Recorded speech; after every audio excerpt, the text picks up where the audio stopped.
Welcome to Squawking Dead, everybody. We're going to shoot off the announcements really quickly right now because we want to get them out of the way so we can start talking about The Walking Dead. The reason why we're going to Walker Stalker Atlanta is all about interviewing Tom Paine, Jesus from The Walking Dead. Insane. We're going to be going live only on YouTube on Saturday night because we're going to go basically mobile ad hoc. It's going to be the most basic rig setup.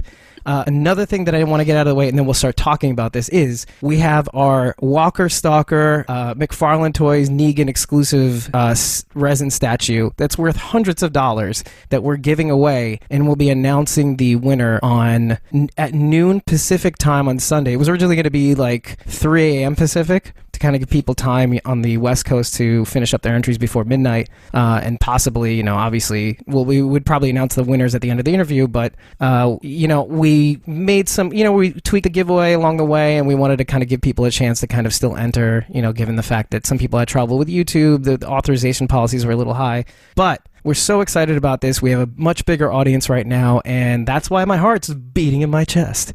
Yeah, it's a lot. It's a lot going on. Yeah, there's a lot going on inside my body right now. Man. Not to make it about me. It's going to be interesting. It's going to be pretty interesting. Yeah, so I'm excited. I'm nervous excited. Yeah, we're very nervous about interviewing Tom. It's just a little. The thing about it is that it's not something I'm not used to. Yeah, I know I've interviewed like bands before, famous people. Like I've met like Stone Temple Pilots. I've interviewed Sponge. During my college career. And that never phased you? Because you love Stone Temple Pilots. Oh yeah, you know what it is? I met them when I was much older. I met them after in my 30s. So it's kind of like you start realizing, they're aging, they're trying to rebuild their audience, and like me, I'm meeting the people that I idolized as a teenager, and then realize, they're people just like us. They're flawed, especially Stone Temple Pilots. But all the love, but you got to be realistic. So yeah, no, I could see that with a lot of the bands we grew up with. Sure. So why is this different from your perspective? I think I don't know. It's a different arena for me. Obviously, dealing with music and musicians and stuff like that. That's one thing. But the other thing is it's caliber. Like I've met famous people before. And like we interviewed, what's the blonde from Fargo guy? I can't remember his name. Peter Stormare. The guy in Fargo. He was in The Big Lebowski. Yeah. He does music also, and so we interviewed him about that. He's such a great guy. So there's that. But then I don't know. It's like I don't think I've ever really interviewed or spoken to anybody from television before. Right. So much. I mean, I have a little bit, but I mean, not to get this kind of interview, like exclusive one-on-one kind of long-term sort of. They have their attention on us. We have their attention on them, and it's a lot of pressure. I mean, and then there's the audience. Yeah. No pressure. So yeah. Hey, what's up, Nashville Negan? I just shouted you out on 3streams.com. No.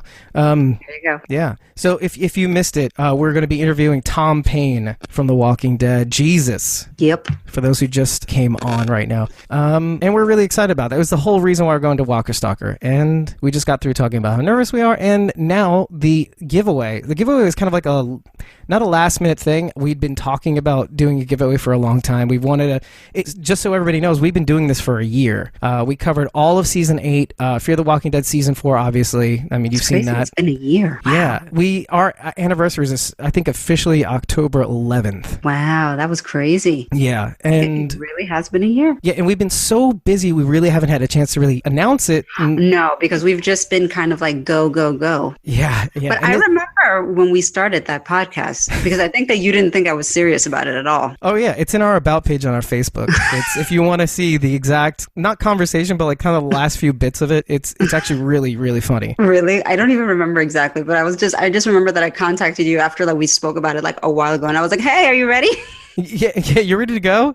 Yeah, all right. You were like, oh, okay. Oh, wait, what are we talking about? The I was Walking like, Dead thing. remember you said you would do it? Yeah, and by the way, you had that conversation with me like about it was it had to have been like obviously last season because it'd been at the Right. no when did you have that conversation with me? It was definitely like at some point during that Maybe that it was the first interim episode. period. It was before the season had begun because it was definitely it? during that interim. And then basically we talked about it and we were like, yeah, we're gonna do it. And then like October came around and it's like, all right, are we ready to go? Here we go. You doing this? And like I just don't know what you're talking about. I was like, no, we talked about this. Yeah, we talked about this. Don't you remember? It's been on my mind the last few days. Oh, what? Really? Okay. Yeah, it's like, remember we talked about this like 2 years ago. But, you know, like in anybody's defense, like especially, you know, you have to think about it. It's kind of like when you have harebrained ideas, nobody thinks the other person's really serious. Really listen. Yeah, exactly. When you find out that they are, they're like, well, okay, yeah, let's do this. This is like, yeah, exactly. So it's been a year, people. Yeah, we've been doing this for a year. And that's the thing. And so the reason why we're doing the giveaway, the reason why we're doing all this is, look, it's been a year and we've only really had more of an audience since we've been more involved with Twitter. Oh, sorry, with Instagram and a little bit with Twitter. Instagram has been huge though. Instagram, you guys on Instagram are incredible. Yeah. I have to say, like the TWD family community on Instagram, and Nashville Negan's liking the hell out of this thing because he's awesome. And that's the thing. That's the thing about this community. It's very warm, very welcoming, and that's the thing. It's nice to be involved. It's nice to be able to make comments and you know, have input and stuff like that. And you've seen me. It's just I'm rocking and rolling on there. You know, it's to the point where I don't think you're even involved in it anymore. It's just kind of like yeah. I love you on Twitter, by the way. You're pretty great. When you have the time to do it, you're awesome. I have my moments. You're like me. Okay, so I'm the me on the show when we're podcasting, but you're the me on Twitter, by the way. Because you know me. I'm a little deep in. Yes. Yeah, for sure. I'm like the Alex Jones of breaking down podcasts. Yeah, breaking down The Walking Dead. Yeah, you go. I mean, yeah. Oh, I agree. And the globalist, you know, the globalist saviors. You know, you go into you get in pretty deep for sure. Yeah, I kind of feel bad sometimes too because you're like, come on, let's wrap this up. No, because but the thing is that we approach it from two very different viewpoints in the sense that sometimes like I think it's partially, honestly, your musical background leads you to kind of be so much more like, you know, you look at the artistic, deeper meaning in things, and I may look at it to an extent, but to another extent, I'm like, yeah, he wanted to kill him. Yeah, I mean, what's the problem here? That was there we go. You know, there you have it. You know, you guys kidding me? Hey, come on, let's move on. I got shit to do. So we have different approaches, but that's what makes it great. Yeah, and to be honest, most times we meet in the middle. It's like this concentric circle, you know. It's like you know, we're people at two opposite ends of the toilet bowl, swirling down the middle and finally getting flushed. That's a great analogy. Yeah, that's like, great. That's really encouraging. Another reason to keep me around is these stupid toilet bowl analogies. But yeah, and we somewhat, and most of the time we meet in the middle, especially when we're talking about The Walking Dead. Fear the Walking Dead, not so much. Maybe not so much. I was going to say, Fear the Walking Dead, maybe not so much. That's going to be like a running gag, by the way. Every now and again, we got to go, you remember Fear the Walking Dead? And she's like, I'd rather forget. I'd rather not talk about that. It's like, let's focus on the task at hand. Just saying. Yeah, the task at hand. That was over, Dave. Let's not bring up my traumas. Yeah. Let's not bring that up. Let's focus on what we've got going on right now. I like to focus on the living. Anyway, so all right, so let's start this episode off because I mean the first thing I noticed is that slowly the beginning of the show, Andrew Lincoln still kind of says last time on The Walking Dead. He's still narrating it, but it's like waning now, right? It's waning a little. I don't know if I noticed the waning, but I just definitely noticed like, okay, this isn't a one-time thing. This is a consistent thing that they're doing on purpose. So it'll be interesting to see if this is just sort of like, okay, you know, this is him telling this story before he departs, however it is that he departs. I mean, I don't think that he's being killed off personally. Yeah, we're on the same page on that. A lot of people that I've been talking to are on the same page of that. And even if it does end up being a death, I think we've had enough time to kind of process it. Mm-hmm. And now we're kind of more on the page of, okay, well, now that we've processed it, they still have to have a really clever, good show, right? So yeah. So that's really the thing. So, but the thing that I did notice is that I'm trying to to bring up the other chat windows. I feel like I'm like, it's like the Bloomberg screen. Like, you know those guys with the Bloomberg screens? It's like, all right, come on, get over here. They've got multiple things going on. Get over your midlife crisis. But that's basically my desktop right now. Speaking of, I have to remember to cut off the stream around the 50-minute mark, and on the Instagram, because I have to start that up again, and so that you guys can hang on, right? So, what were we talking about? Okay, no, the waning, right? Yes. So the Rick's whole introduction, his narration. Yeah, the whole waning thing is really based on the idea that, okay, Rick had that extended narrated introduction in the first episode. In the second episode, his meeting with Negan was kind of like a narration device. He was kind of like, he opened the show and he closed the show with us. Yep. Yep. And now it's just the last time on Walking Dead, which is, I love it, because it's not like I didn't like the announcer guy in the beginning of every episode. I was kind of like nonplussed, but it's kind of like he's handing it off, like he's handing off, his baton in a way, and he's kind of still there with us, kind of aspect, I kind of like that. Yeah. No, I like it. I like it. I think it's different, and I kind of like it, and I get the vibe of what they're trying to do. So I think it's good. I think it works. Yeah, I do too. It's kind of all about, this is Rick's story. Yeah. So he's giving the background. And I think he'll still do it. Now, the question is whether he'll do it after episode 5, like 6. Like, that'll be a little weird to be like, okay, I know that you can go home now. Yeah, I don't know how. I don't know what they're going to do then. Right. So I don't know necessarily. Like, are you just going to go back to business as usual, like after episode 5, or what? Like, what? I mean, I don't know. Like, will it serve its purposes at that point? Is he going to narrate his departure on the helicopter, like MASH or something? Helicopter. It's like a foregone conclusion right now. I'm convinced he's going up in that helicopter. Speaking of, away, I mean, like MASH. This episode, also like MASH. Yeah. Yeah. This whole thing is like MASH. Yeah. But yeah, we are starting to see signs of, because a lot of people have been talking about this, and the theories are really opening up from the based on this episode. Like the idea that, we can call her this again, that the idea that Jadis has swapped in people. People are thinking that that's going to be Rick. Yeah, I mean, she did try before. When she captured Rick before, I mean, you just get the impression that is, I mean, she captured Rick, she's captured Negan, she's captured Gabriel. I mean, it all seems like she's, participating in this sort of barter exchange with, in my mind, I presume to be the government / Commonwealth that is around. Yeah. Well, in the comic book in Ohio, to be technical. To be precise. Which kind of makes sense. Like, if they're saying it's a whole other place, like where Jadis is saying it's a whole other place. Right. Obviously several states, not several, but a couple. Enough states over, yeah. Enough flyover.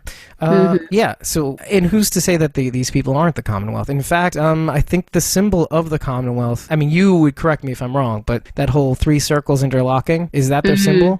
I didn't see it in the key to the future, and then again, Georgie doesn't really say that she's of the Commonwealth either. She doesn't say that she is. I think everyone just assumes that, and I assume that too, because I mean the Commonwealth is huge, so she's not like the sole leader. There's different hierarchies and individuals and things like that. So I believe that she. Yeah, like it's the government. So it's like I think she is from there, and I think that that whole community is basically going to be how they whisk away Maggie and Rick out of the show without necessarily closing the door on their stories completely. Right. I think that they'll approach it that way, and essentially you could have 2 stories going on concurrently in 2 different locations. You have Rick and Maggie over in the Commonwealth, which we're kind of left to, okay, they have gone to this community. We don't know what this community is about yet, but we will get to it eventually.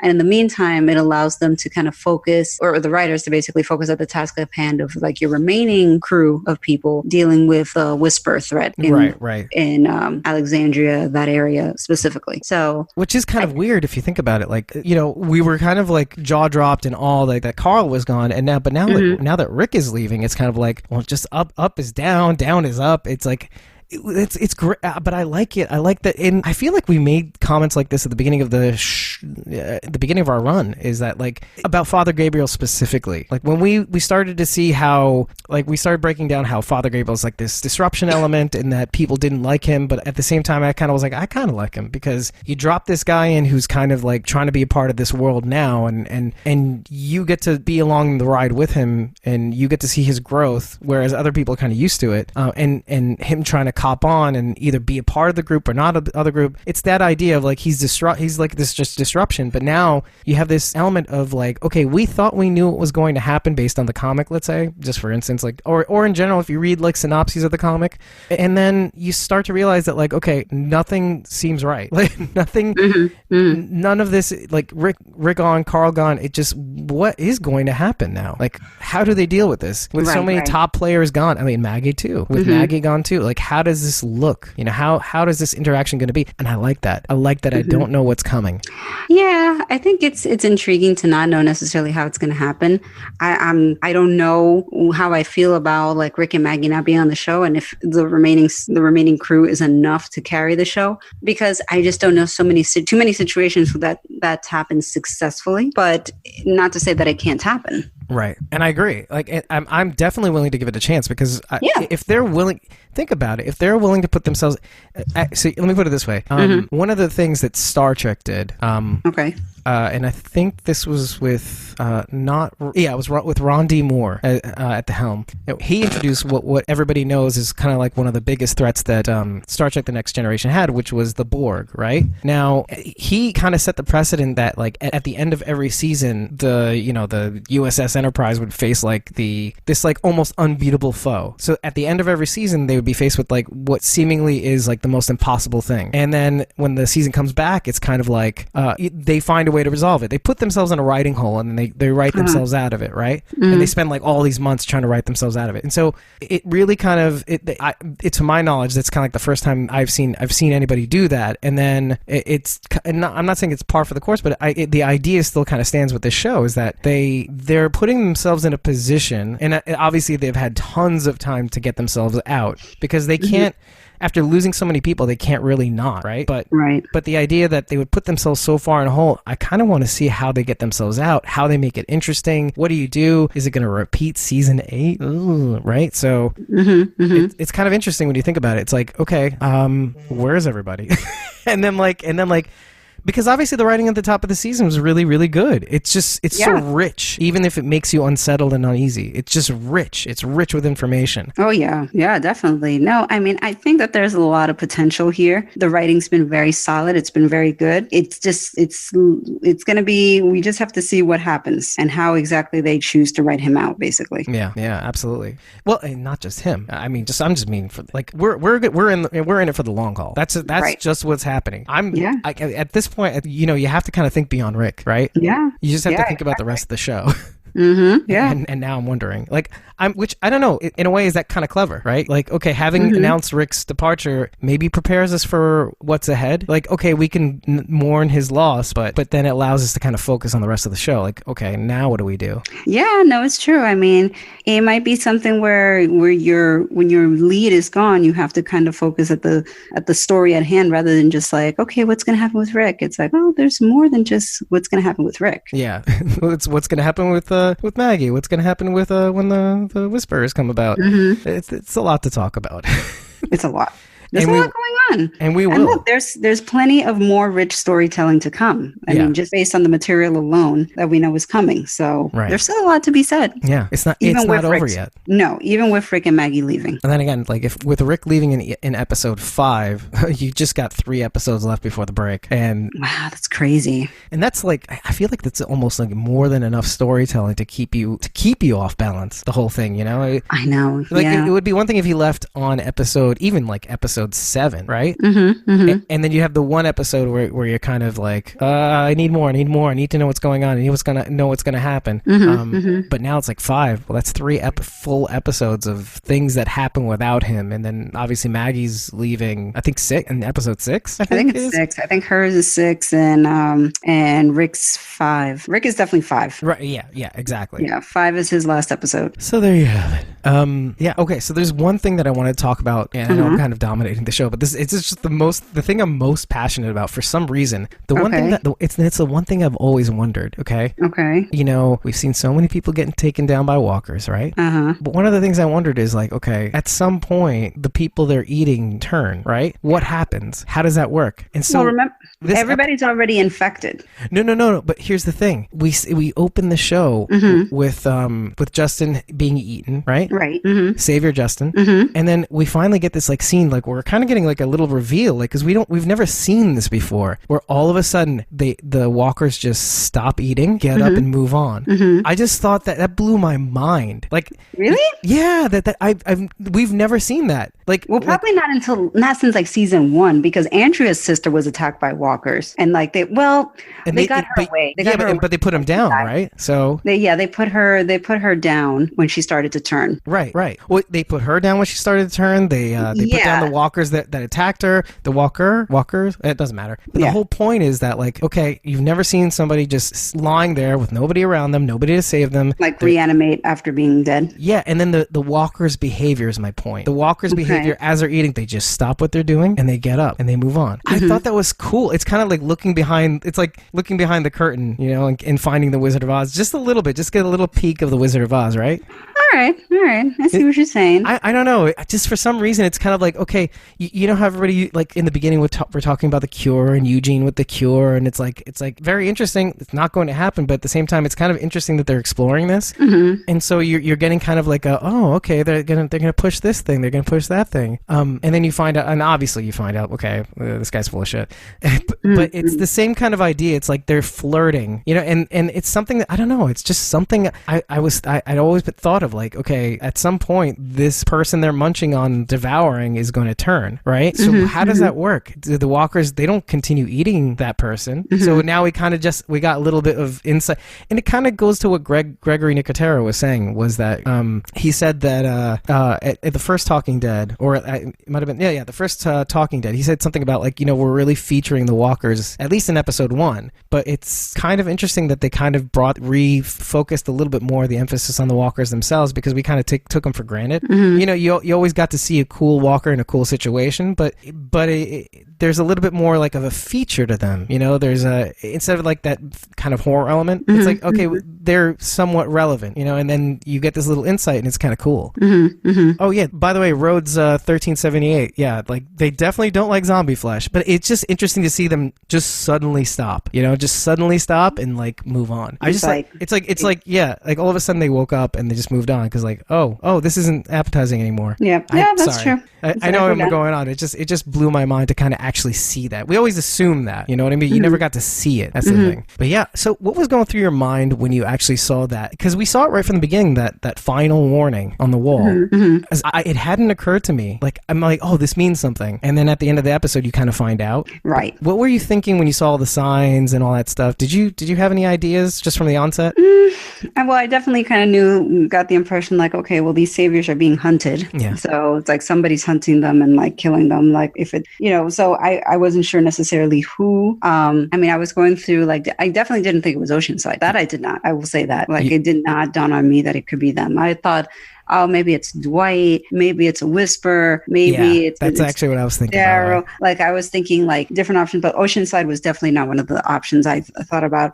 And then I'm kind of glad that it was, because this was a really heavy episode. I mean, it was heavy. Everything that was said. Yeah, was heavy. Yeah, and then you're gut. Yeah, it was definitely a punch to the gut. And then you have to kind of, you know, ask yourself, like, well, what would you have done? Would you have done what Maggie did? Or, you know, Maggie and Daryl, you know, would you have done, you know, what Cindy have done? Like, would you have done differently? I mean, it's heavy, you know. Yeah, there's definitely a world where you entertain both, and it's tough because you get both sides, and that's where they want you.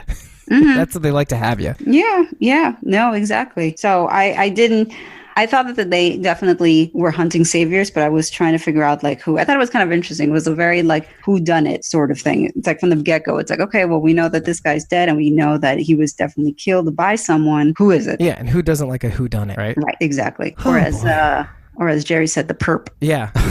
Well, yeah. I'm glad I caught that in the second watch, by the way, because I didn't the first time around. Oh, really? I love that when he was like, when we catch the perp. Hey, guys. Like, yep.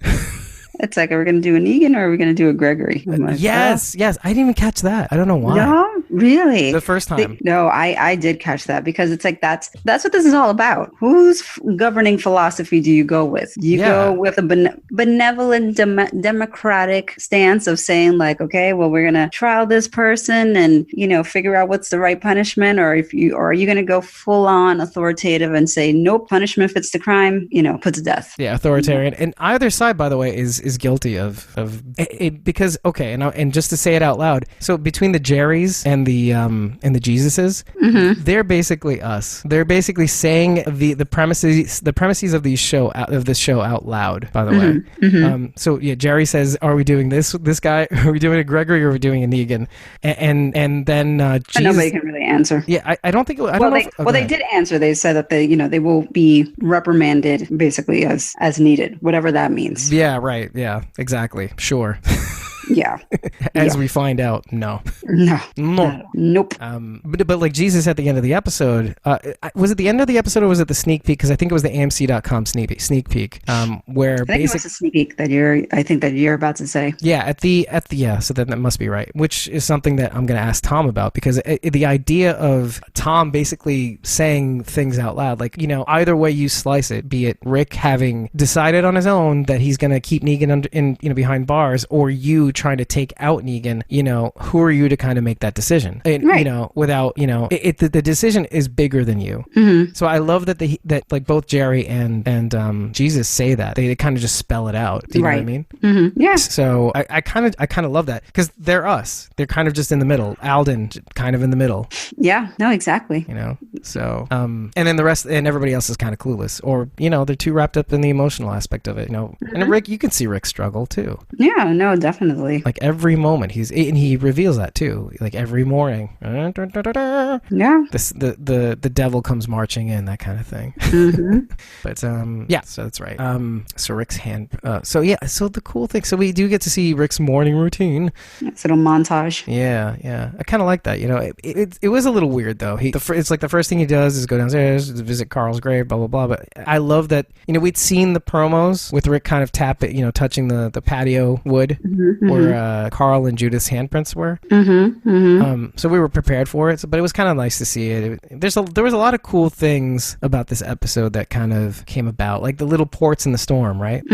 So things like that, like him going to the tomato plant, right? And then seeing the rock, the formation of rocks, the sea representing Carl's burial spot. But these little things, these little ports in the storm that are outside the main high tension point, right? Which I feel like is kind of, between you and me, it's kind of like the lesson that they learned in like from dealing with season 7 and 8, and then also seeing some of the success in like introducing like either a little bit of non-seriousness or like kind of like caring and lovingness in Fear the Walking Dead, like that whole John, Dory, and June, Laura, June, Naomi situation. Like to see kind of a sweetness amidst all this chaos, this emerging chaos. It's kind of a cool little device to get you to kind of feel something that other than pure abject misery and tension. Right. It's just kind of we don't get that. We don't often find that. Very little of it. That is true. That is true. Good point. Yeah. So, and we can, by the way, you can tear that a little bit apart, because like the tomato thing, by the way, if you remember like Carl's dream of the future. Yeah, the tomato plants. That's right. He was like showing Judith the tomato plants and stuff like that. Yeah, because we assumed it was strawberries, but it was really,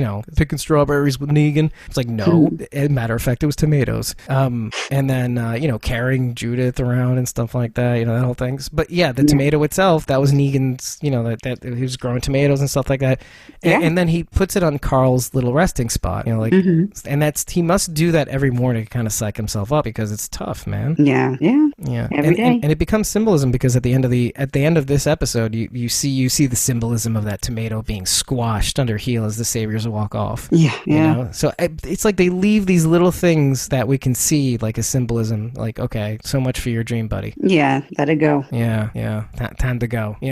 Or is he gonna still keep hold on, right? Is he gonna try to keep holding on as things crumble around him, right? It's like one of the things I was worrying about with Rick too. When you think about it, like, okay, it's the one thing that kind of gets you thinking, okay, maybe they will get rid of him. Like maybe he'll keep trying to hold on, and then it's just like this. that kind of like Ahab mentality. Like, I gotta get the whale at all costs, even though I'm not able to see reality. Yeah. So, and that's the only thing that gets me worried, that maybe it is a death, and not one of these helicopter situations. Otherwise, it's a helicopter situation. A helicopter situation. So what do you got for me? What do I've got? I kind of like the fact that Rick put his detective hat on, like his former sheriff days. Again, in this episode. Yeah, basically we'll get to it, but before all of that, you can tell that definitely, I don't know, it definitely gave me like a Law and Order vibe. I don't know why. It was just like the ruckus. Yeah, just kind of like the ruckus around this like dead body, and like sort of like, well, who did it? Well, they, he had a reason, and this one had a reason, and all of that. It was very, I don't know, I liked that. I like that whole sort of thing. Like, you already know that this the grid, right? What? The grid that they have to kind of just take search for evidence, Everybody was like walking in a grid, and they were checking in. Quadrant D1, Yeah. No, that's all it's about, It's all very Law and Order. The whole thing was very Law and Order to me, which I really loved because, well, I love Law and Order. So, like, I love Law and Order, the original, but right. Not that fake shit. Not that other like CSI and SVU and fine and good if you like that too. But it's like, to me, the original Law and Order. That's it, plain and simple. I've seen like every episode. Yeah, because it's quintessential New York, right? Kind of. It is. And listen, you can jump in at any time. Every episode is its own unique case. So you cannot do that on The Walking Dead. No, you can't do that on The Walking Dead. Don't try to jump in at season 9. Or let's increase those ratings. No, you can, but it might be maybe season 9 is a good one because it is a new beginning. So it's probably a better place to jump in rather than, I don't know, season 7. Maybe not season 7. Yeah, you could probably read synopses in season 7 and 8 and then just skip to 9, because 9 is just way more rich. Everybody's kind of together, and it's just consistent. And even when people are like in this episode are searching through the grid, searching for everybody, I think everybody abandoned us on Instagram, by the way. Was it something I said? I don't know. No, but so even when people are searching the grid for evidence and stuff like that, and Arat, basically, you still get the sense that everybody's kind of together. They're communicating via walkie. They're not giving you a moment where you think, like, there are small moments of privacy, obviously, but like, you don't really get the sense that they're far away, but they are far away. You know what I mean? Like, they're always within reach in a weird way, so that kind of keeps them together. Yeah, they're still connected by one way, shape, or form. Yeah, they're not like on an island, basically, like in season 8, Right. But this thing just kind of blows up, It's just, you have this group, and everybody starts accusing each other. Oh, it's this one. It's Jadis. No, it's the garbage lady. She probably did something. Or it's like, no, it was Daryl. He probably finished what he started or whatever, which Daryl doesn't even try. He doesn't even try to kind of discourage it. He's like, oh, you want to come for me? It's like, go right ahead. It's like, well, let's do this right now, Yeah, it's like, no, it won't. We got this. Yeah, it's like, I forget what exactly says too, because it was perfect. It was like, was this like, oh, this will go too far. It's like, no, it won't. No, it won't. Crossbow. It's like, nope. We're gonna take care of this right now. Yeah. And then of course Rick shows up on a horse. On his horse. And to break things up. Which, by the way, so like that whole scene, by the way, is I love that little element that it's kind of like a Twilight Zone element. Do you remember like the monsters on Maple Street? Have you ever seen that episode? I don't think I saw that one. Where the monsters are out. I've seen periodic episodes of the Twilight Zone. Yeah, you'll definitely like recognize the premise, which is it's basically electricity in a town goes out all across this little tiny suburban neighborhood area, and people kind of slowly start to unravel. They start suspecting people of being an alien because it had been reported that they saw a flying saucer and blah blah blah. And so now everybody's kind of pointing the finger. Who's the alien? And then the lights start flickering on everybody's property and like starts randomly turning on here and there. It's like, oh, he's the alien because he has electricity, and it ends up being like this experiment. Basically, the aliens are basically saying, this is what happens to a city block. As as the humans start to descend, as they start accusing each other. Yes, if we keep doing this block by block, we'll be able to take over the world. But the point being is that I love elements like that, oh, who did it? And then people start accusing each other randomly because everybody essentially they're scared and they're angry too because of all this back drama too. So there's that added element of like, it's not just a finger pointing thing. There's actual history here that cannot be glossed over. So it's just so it's fascinating. It's like how they constructed this, and it literally literally being 2 rows of people, like this, the amalgam of the Hilltop, Oceanside, Alexandrians, and then the Saviors, which, by the way, seem to be huge in number. You know, like Saviors kind of dominate all the residents of all 3 other communities. Except that they've been stripped of their weapons. Yes. They Well, have the guns. They have the numbers, but they don't have the firearms, basically. Right. So it's just kind of good to drop a pin in that, because you realize when they walk off, it's like, who's left? Who can do this? You know, who can build that bridge? Who can, you know, and as you start seeing the next episode, you know, with the Saviors having walked off and the levees broken, all the water starts rushing in, and you're kind of like thinking to yourself, I mean, if this project isn't already done, trying to do this thing with the Saviors, you know, trying to keep all the communities together, if this bridge goes out, there's just no hope. First of all, they'll be on their own. Right. And, you know, second of all, it's just kind of like, you know, it's out of your hands at that point. Like, what do you do? Oh, sigh. Tension. It's tense. Yeah, no, it's tense. But that's what I mean when Rick puts on his detective hat and basically has a talk with Daryl to kind of see, like, and explore, like, if it really could potentially be him, because he tells them that he, you know, knows that like his wound was like a puncture wound from like an arrow or some sort of like, you know, harpoon, or, you know, we don't know that yet. We don't know that yet, but basically spear, something, you know, something along those lines. Yeah. And so, you know, he questions Daryl if like, you know, which Daryl's like, oh, you think I didn't? He's like, well, no, but a lot of people here do. So I have to explore that, which is legit. That's absolutely legit. You got to like basically eliminate any possibility. And by the way, this is where I went bananas with you on Instagram Messenger, or no, I'm sorry, on Instagram Messenger, Facebook Messenger. I started blowing up because I kind of knew you weren't watching, because if you were, you'd probably react with me. Yeah. But I just was like, oh my God, I know who it is. And like, I was so sure of myself. I was literally about to put like an Instagram story about it. Because you thought it was Dwight, right? I thought it was Dwight 100%. Because I was just like, you know, who would be the person we least suspect at this moment? You know, and, so and a lot like, of people there were a lot of rumblings about Dwight. And I thought to myself, like before the episode, I thought to myself, well, maybe it legitimately is Dwight. And then it was like, you know, obviously it wasn't. But that would have been valid. But by the way, I carried that suspicion like practically to the end, because when I heard women talking or a woman talking, I was like, oh my God, Sherry? So I started flipping out. I started like doing backflips in my seat and stuff. Like, wow, this is so soon. Damn, we're going to see Austin Emilio. Awesome. Sherry, awesome. I hope it's the same actress. Like literally all this is going on in my head. And then all of a sudden I see Oceanside. So that's also interesting. But it was like, oh, I am so totally wrong. Right. No, exactly. I was like, oh, okay. And to think, I was like literally in the middle of an Instagram story saying, I know who it is. And it was like, nope. And then I decided not to do it. And I was so happy that I did. I know. That's the thing. I have to delete it. You can't, man. It's like you just don't know what this shows, so you can't necessarily like, you know, go out on a limb here. But again, how awesome is that? How awesome is that to be wrong? Yeah, no, and exactly. Still be surprised, you know? Right, to still be surprised. Exactly. That's again, that's good writing. Oh man, so happy. Yeah, no, it is. I was very pleased with that. But I like the fact that we had some touches with the past again, where Rick is, you know, kind of like, because, you know, Daryl makes it very clear, like, look, these people are scum. Who cares? You know, whatever. Yes. And they're not ready to forget. Right. And Rick is kind of like, hey, listen, you know, you gave a chance to somebody who like left your brother to die. Yeah. Which is true. You know, that was a good burn.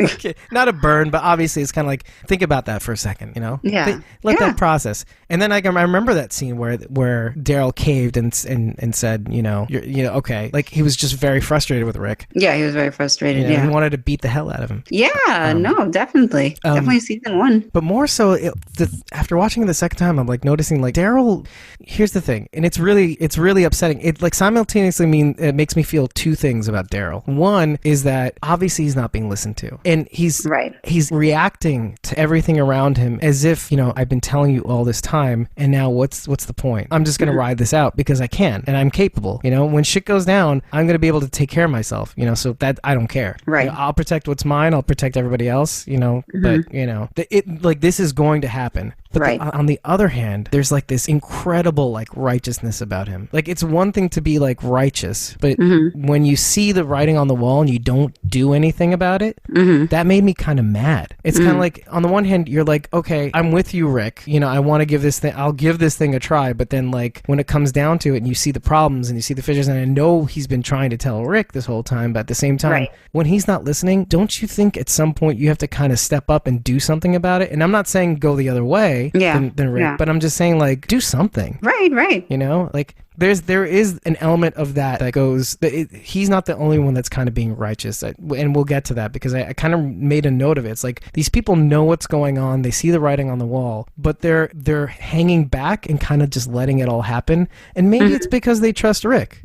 And I get that, you know, pinning your hopes on Rick. I get it. I would too, probably. Rick is he's pretty right a lot of the time. So, or has been right a lot of the time. True. Very true. Right. And that's the thing. The show kind of has a way of bringing that up. Like, you know, between that scene with Aaron, that kind of swings you back towards the Rick camp, like a little bit. Cause like, oh yeah, Aaron's right. Yeah. When they were part of Alexandria right from the initial, like they woke up the Alexandrians and told them, look, you can feel safe for only so long, but without being familiar with this world, you're done. And he saw how he built up the Alexandrias that were left over. You know, Deanna's son, I forget what his name was, Austin Nichols, but I forget his name in the show. But like he stepped up. He was like an alcoholic, and he just stepped up for the community and seeing everybody learn to fight and everything like that. It's just he got to witness that transformation. He was right the entire time. Like even though he was wrong, he was right, Morgan.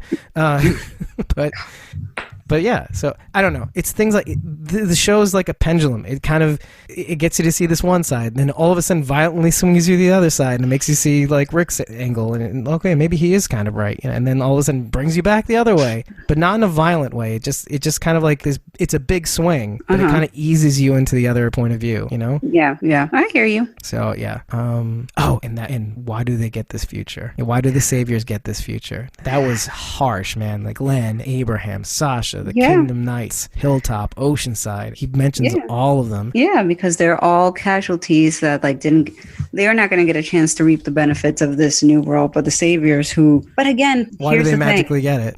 But why do Rick and his team get it either, considering that they killed a bunch of saviors in their sleep? Yeah, exactly. I mean, you know what I mean? It's like, you know, this is kind of the outcome or the what happens in war in general. Like, you know, there's going to be casualties on both sides, and there's going to be blood on the hands of both sides. Like Rick which is why I've been the biggest, and you know this, I am the biggest Negan cheerleader on the face of the earth. I'm like, woohoo. Because like at the end of the day, it's like, fine, you know, he's extreme in some ways. I get it.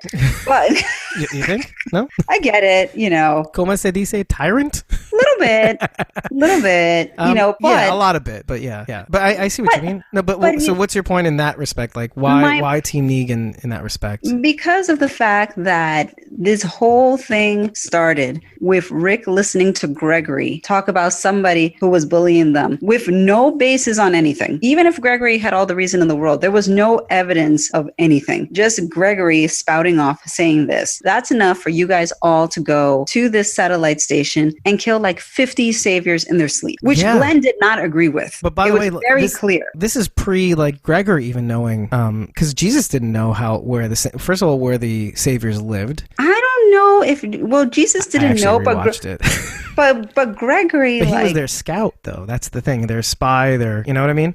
Yeah. But still though, like Rick had no reason to do what he did. Like if you wanted to say like, you know, like, okay, well, we have to be, you know, we don't have to kill. We have whatever. It was a lot of saviors, like a whole building full of saviors that were killed in their sleep without any provocation whatsoever. I mean, that is intense, and that changed everything. And Glenn himself in that episode was horrified by the behavior that they exhibited. You remember Heath and Glenn were both kind of like incredibly traumatized, very shook, very traumatized by that, because that was never their way. Yeah, I think there's that scene with Maggie too, like where he kind of just broke down. Is like, I can't believe I did that. Right, exactly, because that is morally, that is incredibly against everything that they stood for. You know, just because, okay, we're going to make a deal with this guy who's telling us these people are bullying them, and then instead of like, you know, these guys extorting food from them, then, you know, we can extort food from them. That was basically it. Yeah. So I'm like, or like make a deal, I guess, right? Well, essentially, barter. I mean, like, not even barter. I mean, for what? Protection? The same thing the saviors were offering?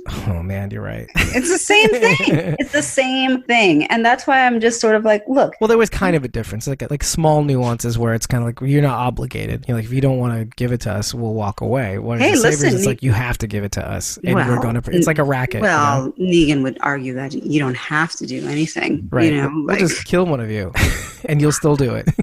well, but I get your point. I understand. I mean, you're right. Like basically my thing is that I feel like there was, even though yes, it was a madness, there was a method to Negan's madness. And I mean, I think that I almost respect Negan a little bit more because he just kind of like I think because of the ends, right? Well, and also they don't justify the means, but they keep people safe. I guess less deaths because this thing was all about not protection. Yes, like it's just like every life counts. Though, remember, people are a resource. He always felt people were a resource, so he wasn't trying to kill people all willy nilly. Like basically, like we never had a situation where Negan was ordering just a group of people just massively killed. That was Simon. What happened at Oceanside is very clear that was Simon. Right. You know, and that was something that was clear last season and was clear again this season. That was all even Simon. More so, yeah. Even more so. But that was not any order that Negan ever made. Like he never made the order to say you're going to go to like Oceanside and kill all the men and all the boys over like 9 or whatever. Which, by the way, Sydney Park makes a distinct mention on Talking Dead about that. She says basically Cindy knows that it was Simon. Like she doesn't like Negan at all, but she knows that Simon was the guy. He's the one who orchestrated that. She knew that Negan would not have wanted to do that at the end of the day, and that Simon was the one to take out. Right. So, which I thought was kind of interesting. You know what I mean? Yeah. So at the end of the day, it's like I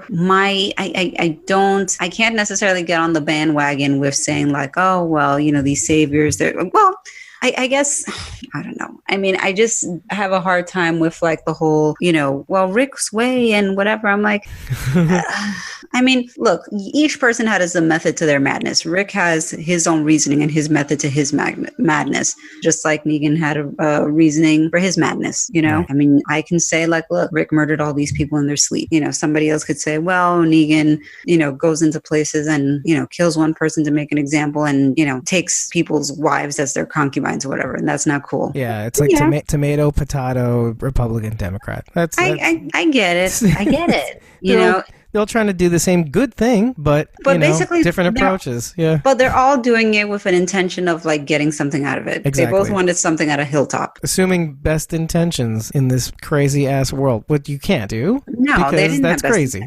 Rick and his group didn't have best intentions. They just basically wanted like the food and goods that Hilltop had just as much as the Saviors wanted it. Right. Same thing. In practice, I mean, I guess what you're saying is because when you flesh out Rick's idea of what they were going to try to do is like, you know, we're going to start a community. Oh, you're a part of it. Mm-hmm. Oh, Jesus said the world was about to get a whole lot bigger. Oh, yeah, so we're going to do that. We'll do that. Thanks, Jesus. Mm-hmm. Great idea. So, are we blaming Jesus now? Yes, we are. Which again, and by the way, the introduction of Jesus also too, the idea of him is this kind of like also agent of chaos, kind of like coming in kind of funny too, you know, when we first meet him too. The show needed that, and the show needed to keep doing things like that too. And so to kind of see things like that pop up every now and again, like light moments for an extended period of time, obviously with that whole fun day with Judith and stuff like that, so they can go to the doctor. It just right. I mean, what did I think about the montage? The Rick Michelle not to montage? Violently flip towards that, but like, oh, what? Me. You're like, meh? He was all right. You're like, what is this? But I wasn't like... Here's the thing. I know people who are huge like Michonne and Rick fans, like in terms of as a couple, they're like, oh, Michonne, oh my God, Michonne, whatever. Like I'm not like... We're learning something now, by the way. What? Because we never talked about this. Okay. Oh, okay. Yeah. I'm fairly indifferent when it comes to these relationships on the show. Oh, in general. Okay. Yeah, in general. Like I'm just sort of like, okay, fine. But like, you know, that's about it. Like I'm not sort of like... I know people like gush hardcore and they're like, oh my God, those scenes with Rick and Michonne, they're so incredible. They're so like, and that's fine, you know, but like for me, it's just not, it's sort of like, okay, sure. Even my husband, like even Eddie, he asked me, oh, what did you think about Rick wanting to repopulate the world and like have babies and whatever? And I'm like, not going to happen, but okay. yeah. We'll see about that. Exactly. The only thing he's repopulating is Michonne's vagina. But anyway. It's like, no, we'll see about that. It's all done. You got one more episode, dude. So. Dead air. Nobody likes dead air. What do you do with dead air? Like elevator music. Oh, lordy lord. what was it? Muzak? Is that what they called it back in the day? Yeah, I wonder if they still do call it Muzak. Well, now they just play different stuff in the elevators now. Random things. It's very random. Well, now they have those stupid monitors in the elevators. Oh yeah, with the news and whatever. And the weather, because everybody loves the weather. Like, why talk to anybody anymore? By the way, what's the weather going to be in Atlanta? I just checked. The weather is kind of weird. Like, well, it is an weird. interesting climate. It's an interesting climate, Georgia. You know what I mean? Because it's not like, I mean, it's not hot Atlanta right now. Like during some points it is, but I don't think it is right now. I think it's actually kind of brisk, I heard. Well, it's like 56, 59 degrees in the rain. That's awesome. But then like Sunday's going to be like 70. As a high? Yeah, I guess. With the sun. Okay. So it's just weird. It just like swings like that. Yeah. That's okay though. I look forward to it. Oh, I'm looking forward to the event. I mean, we're going to be indoors the whole day. I know. But it doesn't matter. It's just like some fresh air, like invigorating. Oh, do you not get enough fresh air in your hood? In Miami, Florida? South Florida? Yeah. Not as much. Not as much fresh air. In South Florida, we get cigarette smoking. So you live like in kind of, you don't live near Miami, right? I live near Miami. Oh, you do? No, okay. I live in South Florida. I live like 30 minutes outside of Miami. Oh, okay. So like kind of like a Miami suburb? Exactly. Okay, I get you. Suburb Miami, but it's South Florida, so it's all the same climate. Yeah. Okay, I get you. So yeah, so Rishon. Basically you view them as kind of like almost like between the idea that there's an apocalypse. Okay, hello. No, it's fine. I mean, it's like, look, it's totally fine, but I guess it's interesting to me because I know some people like love the Rishon relationship hard. You know, they write fan fiction about it. Oh, they there are people who are like in it really hardcore, and I'm like, I care about the helicopter. It's like, I'm sort of like, yeah, that's all fine and good, but I trade in that scene for 10 seconds more conversation with the person on the other end of the line with Jadis. I want to know about that helicopter. Yeah. And if you can combine zombie horror apocalyptic show with government conspiracy, I'm 150% in. Oh my gosh. Yeah, I mean, yes. But yeah, you get the impression that like a lot of people are living through these relationships. I think that's what it comes down to with you. It's like, I'm not interested in really? that. Like, don't you think like a little bit there's like with all the like, the Daryl kind of love and which I'm not begrudging anybody, by the way. I don't think the Daryl love is. I think that's just like people who just kind of have the hots for him, basically. Like I think that's the Daryl kind of love thing. Man. But I don't think that's the thing with the Rick and Michonne thing. I think that they're just, I don't know. Like I've listened to other podcasts, you know, especially ones that are like more, let's say, female driven or whatever. Yeah. And they're just so enamored with the relationship. You mean enamored? Yeah, like just so. I'm sorry. What did I say? It's been a long week. Enamored, which is more French, by the way. So kudos to you. I know, but I know nothing of French, so I can't even claim that. I have no French whatsoever. It's okay. I'll fake it for don't. It's just been a long week. For both of us, I mean, wow. I've been in conferences like Tuesday, Wednesday, and today. So Monday was really the only day that I wasn't in some sort of conference. And yesterday, side note, well, Tuesday, I was out all day, like from 8 a.m. I know everything with me is a side note on the show. No, but that you say it is like the best. Because you know a story's coming when I say side note. No, you do this thing like, and side note, and then you keep going. I just love that little part. Don't stop. It's great. I know. It's a feature, not a bug. Okay. All right. That's great. So I was in all day meetings like on Tuesday from 8 a.m. for breakfast, then meetings, then lunch, then more meetings, then after work, you know, dinner, whatever, cocktails, fine. That evening ended up like between 9:30. So it's like 12 hours, you know, straight. Then the next day, now I told you I live like outside of Miami. I live like half an hour outside of Miami. However, Miami traffic is a bitch. And so basically I needed to be I've said far worse than that on this show. But yep. The next day, you're like, yeah. The next day I had to be back at, well, not the office, but at another location for an offsite meeting. And it was for a breakfast at 7:45. So I was like, so in my mind, I'm doing the math. I'm like, okay, I need to be there by 7:45. However, there is always a ton of traffic. So I should give myself enough time. So I left at like 6 a.m. in the morning. And I ended up taking a taxi because I was like, I don't want to drive because it's a very heavily congested area. And I knew that there was going to be more of the meetings and the after work drinks or whatever. So I was like, you know what? I'm just going to take a taxi or whatever. And I mean, it was like in the taxi and I'm like on my way to this breakfast and it's still pitch black outside. I was like, this is just insane. This is crazy. It's like unnatural. Like, how do people live like this? Yeah.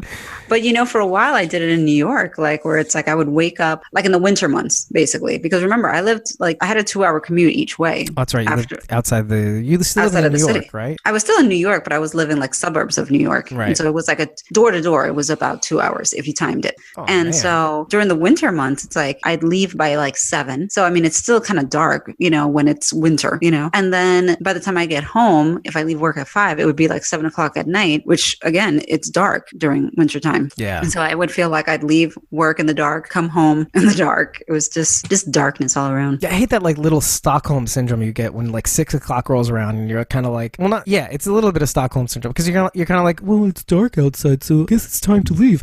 But then you see that it's 6 o'clock and you're like, I've easily stayed until 8 o'clock when it's light outside. So why does there not being light make a difference? Like, do we live in olden times where we have to light candles and stuff? Do we live in the Walking Dead universe where it's kind of like, okay, darkness is around. You got to lock that shit down. You got to take care of your own. Yeah. But that like a holdover from olden times, that sort of thing. Yeah. So it's just weird. It's just weird how our brain kind of still kind of, I don't know, maybe it's like what is it called, genetic memory or something of how humans naturally react to darkness. Like there's a reason why we're afraid of the dark. It's it's all part of like the whole kind of earth and the rhythms and kind of like your body. I mean, listen, there's a reason why certain places have like higher rates of depression and what have you. Like it's all related to light and darkness and That's weather. True. It has its effects. Yeah, it really seasonal does. affective disorder and all that stuff. Yeah, absolutely. I mean, what's crazy about here is that it's it's always sunny in Philadelphia. Well, it's always sunny in Miami, so it's always perpetually sunny. So sometimes I feel bad because here I am like this person who loves this horror apocalyptic show in a place where everybody has a sunny disposition because it is a sunny environment. Yeah, which is kind of like why I like I'm not dwelling on Fear the Walking Dead, but like that's what I found really interesting about LA falling apart in the beginning of Fear the Walking Dead, because same thing. How do they deal with it, right? How do they deal with that sunny disposition and then it's LA, so it's like Armageddon. You know what I mean? It's like already Armageddon. Somebody just had to light a match. Yeah, it's like a powder keg. So how do they handle it? And you see it. It's a tremendous shit show. Oh my God. Yeah, I mean, you basically see LA burning in the distance as they drive away, that sort of thing. So it's I mean, oof. Just up in flames. So basically that's going to be kind of like Miami, and you're going to be watching it from where you are. 30 minutes away, hopefully. On a boat. The Abigail. There you go. It's like, what would you call your boat? A lot better name than the Abigail. No, I never even thought about that. Although I was on a boat on my vacation. Oh, last week, right? Mm-hmm. Last week. Yeah. God, feels like an age ago. I know. This week is like a time travel for me. It's like, oh, have we traveled like 3 weeks in the future? Because like that's what it feels like. I was because like so much nervous has for the happened. show. Yeah, that's what I mean. Because so much has been like in the pipeline and it's been going that it feels like it's been a while. And meanwhile, that's why it's so exhausting, because it really hasn't been that long. So all this development has been in a very short period of time. Yeah, I mean, by the way, revamping the site just took the arse out of me. I can only imagine. Oh my God. But I got it. Imagine. Oh, I got it. Did I get it? Kudos to you. I mean, but it's a lot. It's a lot. It's been a lot going on. I like, and here I'm still thinking about it. Like I'm thinking, but what else can I do with it? And there are things. There are always things. I kind of want to spell out the icons on the right to kind of like say what they are. Like even though they'll be like attached to the little bubbles, little circles on the website, but which by the way, squawkingdead.com. Well, what's funny as in terms of like a test person, Eddie was trying to figure out where like to listen to it, and I told him, you can go on the website. But for whatever reason on his screen, he didn't see the icons on the side, and then I went on and I showed it to him, and he's like, for whatever reason on my screen, I wasn't able to see those like icons on the side. Yeah, so that's what happens. What kind of phone does he have? We're like sidetracking. Yeah. No, I don't think. No, I think he was turning down this hole. I know, we're down the rabbit hole. Yeah, on his computer, you're saying? I think so. Yeah. Yeah. Well, that's what happens. Oh, Internet Explorer is just I have to. Yeah. Internet Explorer is like the bane of my existence right now. Like all the other browsers are copying on, but Internet Explorer, I mean, I've made do, but and actually if Dahe's still on, she'll be interested in that. Dahe, check out squawkingdead.com. I know you like web design, so it was a lot of hard work. So I can imagine.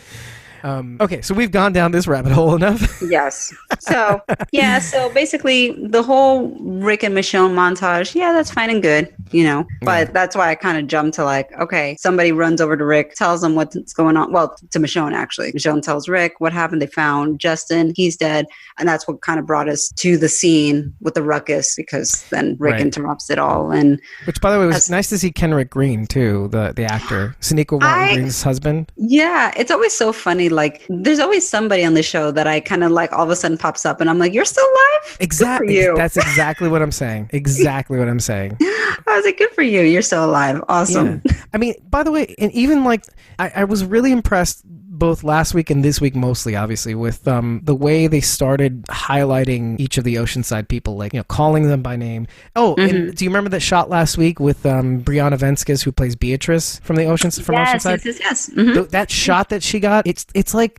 now you kind of figure out the significance, too. Like, the fact, you know what I mean? Like, oh, hell yeah. Yeah, now it all kind of comes together. Yeah, when you see that shot and you realize, oh, okay, she has a harpoon. Okay, noted. It's like, oh, yeah. Well, they made a note of it, too. It's like, a harpoon. So topical. So like accessory for an action figure. Sure, why not? But we didn't put it together at the time. No, not at all. We just thought it was awesome. That shot was awesome. It featured her. And they kind of do that this week, too. They kind of make them important, you know? Yeah. So I was very impressed. Very impressed. Yeah, no, I was very impressed. But the way you were talking about before, they basically, you know, kind of decide that, you know, they meet, I want to say in the MASH tent again, all as a group about, you know, kind of like splitting up and the quadrants and, you know, pairing up and whatever to try and see if they could find this person. I mean, that's when, you know, Jerry brings up, you know, the perp and like how they're going to approach it or whatever. Well, we didn't even get to the part where Rock went missing, though, did we? Or I don't remember. It doesn't happen quite yet because we see her. We see her Rock with the rest of that little tiny group of saviors in the beginning looking for Justin. Yes, actually, yes. Before they find Justin, that's a very good point. That basically, this is why I'm here. I just get the train back on the track. Because you know what, it is very interesting. Like, you have this kind of like ideological Rick world, because he was like, you know, you see his beginning montage and happy times, good Rick, his little routine and whatever. That's all fine and good. But then you got Maggie, poor Maggie. Maggie's on the freaking wagon, biting her tongue, delivering food to these assholes, you know, even though she doesn't want to. Thank you, Cal. Know? Which, by the way, again, love how Cal is still here. You know what he's called on the internet? Buff Glenn. By the way, I hate that. I totally hate that. Horrible. Isn't that terrible? It's really minimizing him as a character too, because it is minimizing him because he has a very like distinct personality. Like, he's had some funny one-liners on this show. Yeah, I didn't want to use the R card, but like I was just disappointed. He's funny. I mean, maybe you could say, okay, he's funny like Glenn was when we first met. No, blah, blah, no, blah. it's not the same though. It's not the same. It's different. Yeah, it's more like a kind of like straight man kind of comedy. You remember him in the guy that plays Peter Z. Oh, sorry, the actor Peter Z. He and him were on the top of the Hilltop Gates. And one of them was like, dude, like with there was something with Gregory or something. Cal literally says, "You ate my sorghum pancakes," and Gregory goes, "I did not eat your," and I literally said this like this on the episode. "I did not eat your pancakes."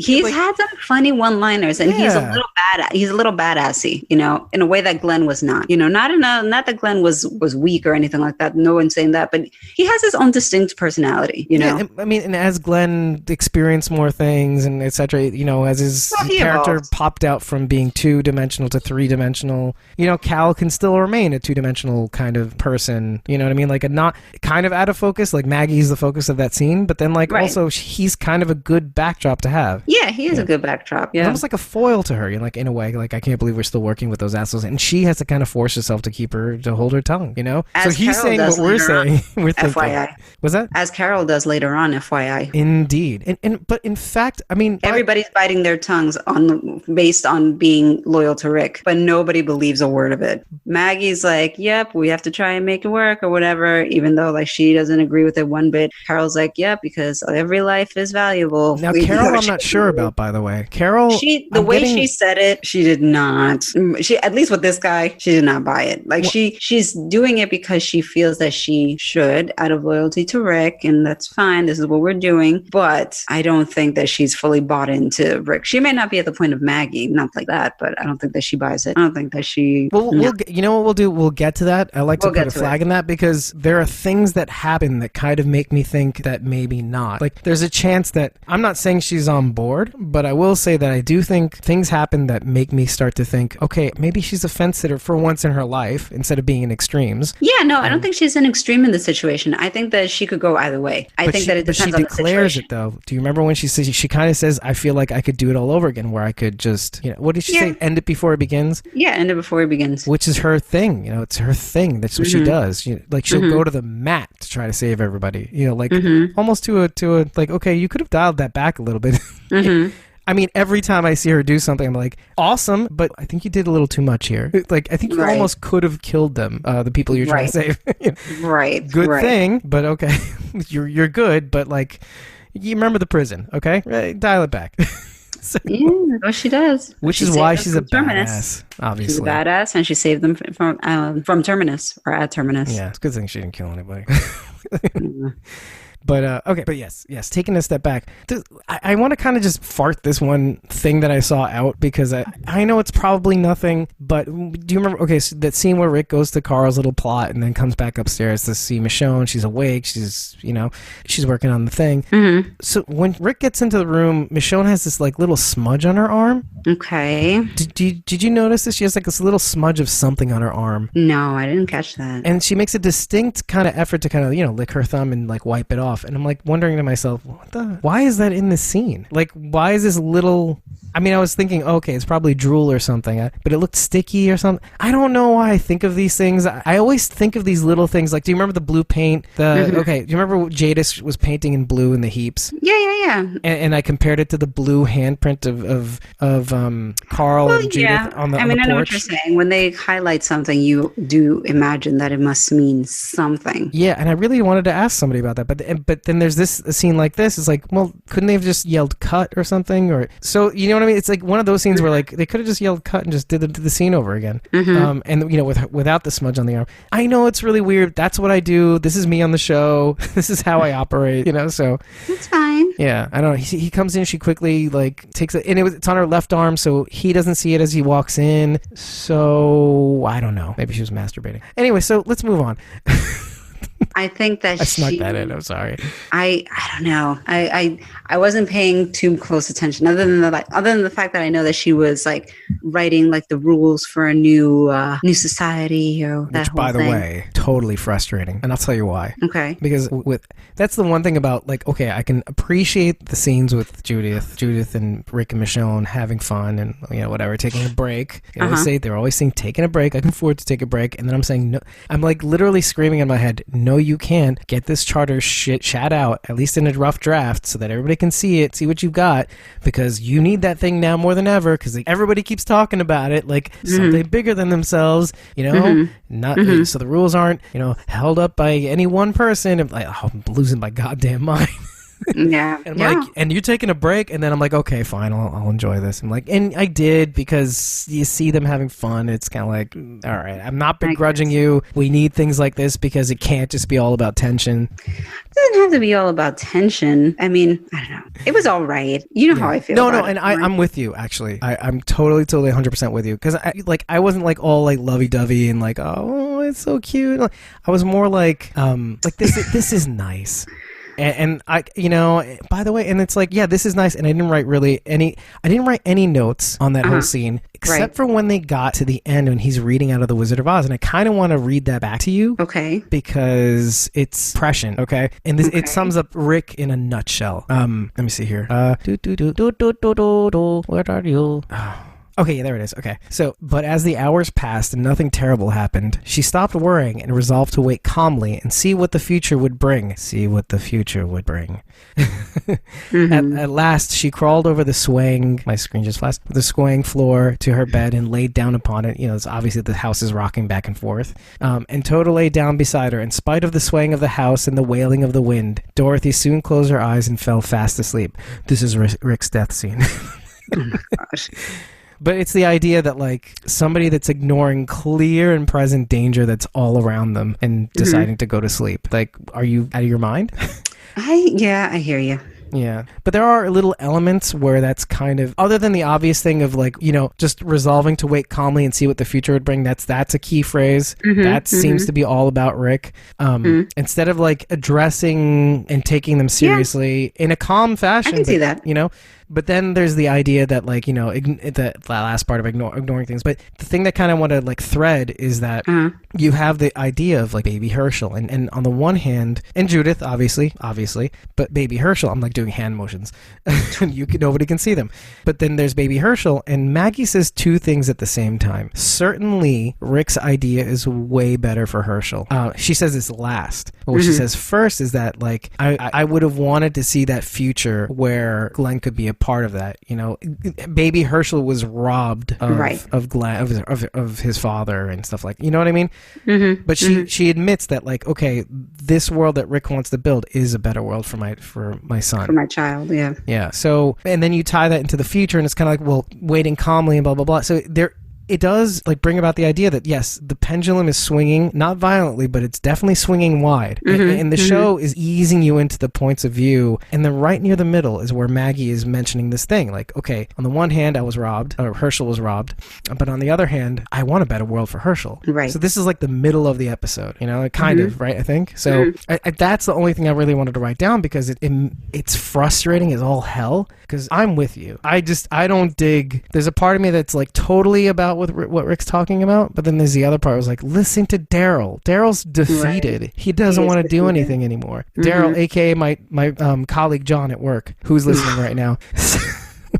Who also feels defeated. Yes, John also feels defeated at work. It's just frustrating. Like, our boss doesn't listen to us. He has his vision, and he just sidelines all of our ideas. So there you go. Let it out. This is squawking therapy. Yeah, don't hold back.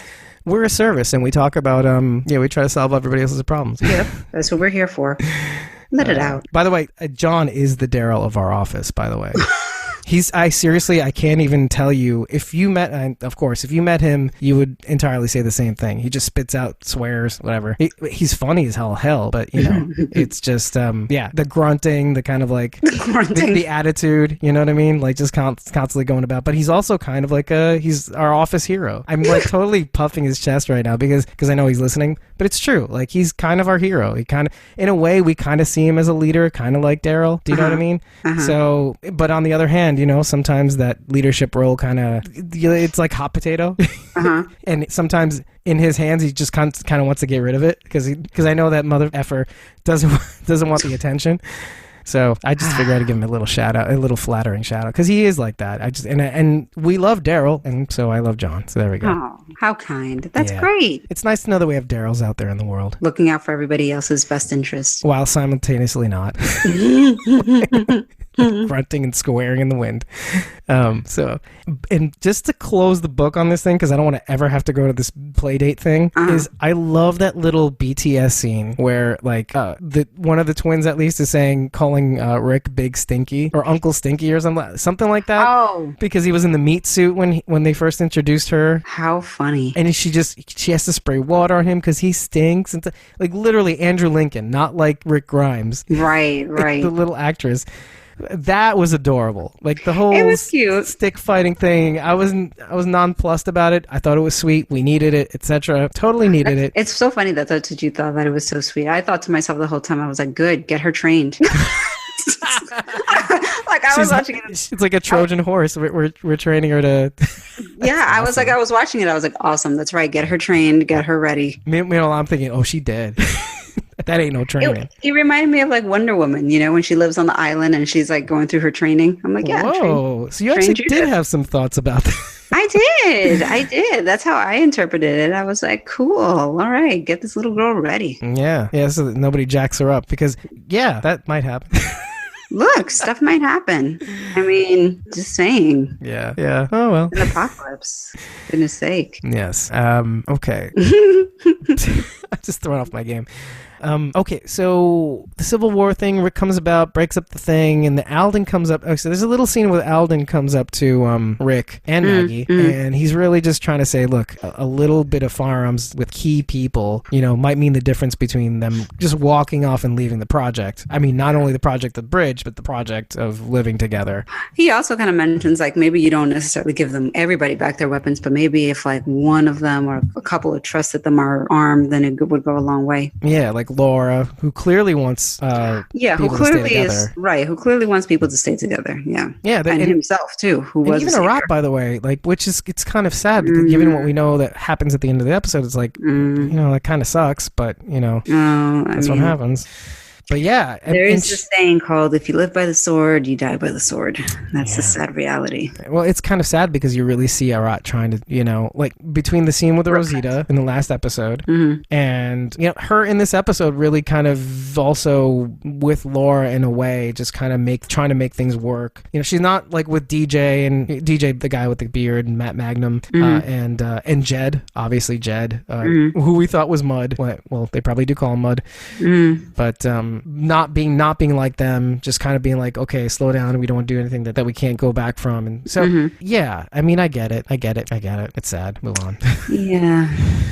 Yeah, it's sad, and obviously we'll get to it. We'll definitely get to it. Right. Because just this whole, I guess we could talk about it, the whole Anne and Gabe thing, because Rick starts it off where, well, actually not Rick, but when they were doing that Civil War kind of scene where they're, Anne is accused. Yeah, Anne is accused by one of the saviors. Right. And Rick wants to kind of basically make sure that's not an option. The same way he investigated Daryl, basically. Yeah, cop hat. Right. He basically, trying to rule it out. Ask Gabriel, like, does he, was Anne with him, when he was on watch? Does he, just kind of questioning her whereabouts, anything that he knows, and basically it's just sort of like, keep an eye on her, I guess I have to ask the question of you, by the way, because it's kind of like, because it's tough to answer. Okay. Do you think Jadis, I'm calling her Jadis again, can afford to have all these secrets? Or more to the point, it's kind of like, have these secrets is fine, but after a while, the jig is kind of up, you know what I mean? And you kind of have to, like, if you really do, it's reflexive too, like, because by the end of the episode, you get the feeling that, like, she's putting a lot of pressure on Gabe to kind of side with her, quote unquote. And Gabe is kind of like, not like this, like, it's not your way or the highway. I care about you, but we can talk about this. We should talk about this.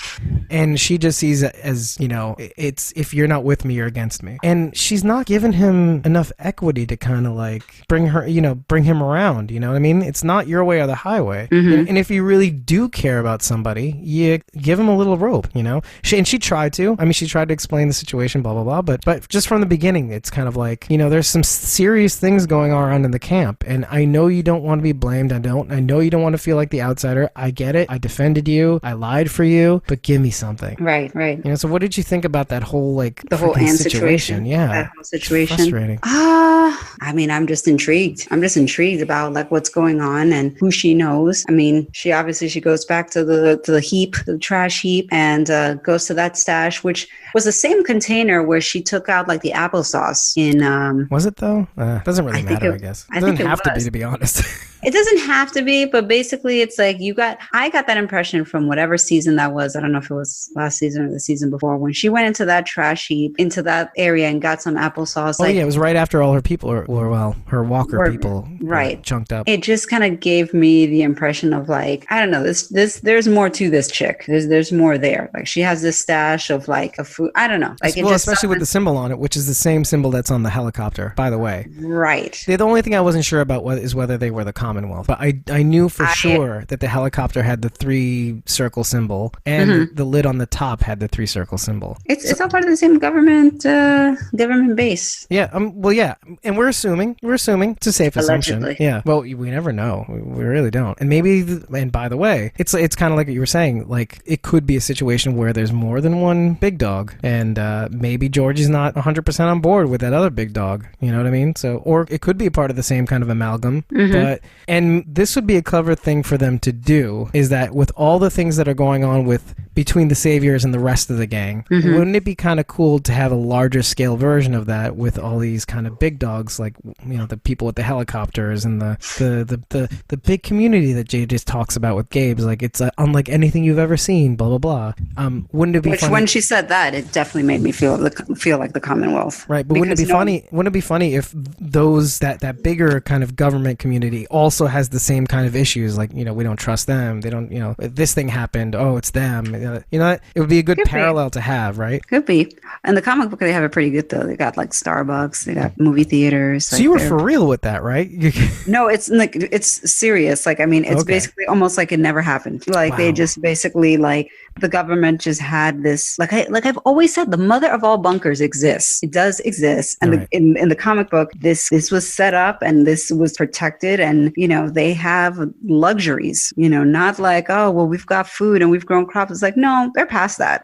Yeah. I mean, Talk about season 1 vibes, right? I mean, yeah. you're going to see Yeah. some of that CDC stuff and whatever's Yeah. going to happen. Yeah. Do you think we'll even see that in season 9, by the way? This community, Well, yeah, I'm calling them the big dogs because we don't know. I call them the government. Yeah. But, But are they though? well in the comic book they basically like I mean they don't go so far to say plain out this is the US government, but I mean it's pretty implied, you know. Yeah, like Pennsylvania. It was wasn't the Pennsylvania Commonwealth originally, Yes. which Yes, is the it whole was. point. Yeah. Yes it was. Yeah, I learned into history classes. Yeah, I should know. I lived in Philadelphia for 5 years, so I should Oh, definitely you know. did? I went to college in Philly. Oh, that's right. That's right. So Is that living though in Pennsylvania? I mean I don't count it 'cause consider I spent college most of my living in year. Pennsylvania. I don't know. I spent most of my year there. So it was like, okay, I would come back for a few months and then head back. So it's like 9 months out of the year over there. Yeah, I guess so. I mean, I when I did the Chicago thing, I kind of went for school and then I came back and then I kind of kept going back and forth after I was trying to squat there for a little while. I'm like a hobo. I'm still a hobo. Listen, it's whatever floats your boat. Yeah, it is whatever floats my hoboat. Gosh. Whatever gets you through the night. Yeah, a warm blanket, A warm blanket. a cup That's of coffee great. that I'm clinging to that's already cold. Oh man. Anyway, That's a sad state of affairs. yeah, lucky me though. That's not me now. That's good. But I think of what could have been. Oh my God. Yeah, so the guns. Oh yeah, so yeah, Rick and Maggie, after Alden, Rick and Maggie talk to the side, Rick and Maggie kind of go off and they're like, I don't want to arm them. But again, Maggie biting her tongue and she's like, but they're dying and what are we going to do? We need to finish the bridge work. It's only them now. It's like no Hilltop people and anything. So yeah, and by the way, it's because of her crazy ass, cards on the, nuts on the table, deal, like her deal about the saviors doing most of the work. Well, you kind of get what you pay for. Like now saviors are being hunted down and now they don't want to work. So you kind of screwed the pooch here. Yeah. I mean, a little bit. Like if it wasn't for it being mostly the saviors now, like, okay, we could probably maybe we wouldn't finish in time, but we'd be able to finish. So I just thought that was interesting. Like she was pushing for it, which is probably more of a reason why she kind of bit her tongue and nodded her head. She's like, okay, you're right. If we want this thing to get done, we got to get these saviors back and, feel safe. Right. So, goddamn. Okay. So let's take the two scenes, the one with Maggie and Cindy covering their part of the grid. And, a lot of people mentioned the nod of that little Chevy pickup in the background with the gas station, the gas pump, as a nod to one of the Night of the Living Dead references. Oh, really? I'll tell you what, I don't really care. But it's noted in that scene, and I just thought I'd throw it out there. Look, whatever. Anyway. Go ahead. Goodbye, everybody. Don't hold back. And moving on. No, it's not like I hate it, but it's like it's not our show. I love horror elements, and I love nods like a nod to horror every now and again. But like, it's not what we do. It's nice, but then like you move on. We got to break it down. We got shit to do. So yeah, Cindy is taking Maggie to where Oceanside used to live. It's part of the grid that they're trying to search, and blah blah blah. Meanwhile, knowing the entire time that, and it's the thing, you watched the episode already, so now when you're rewatching, you're like, oh, she's paired off with Maggie on purpose.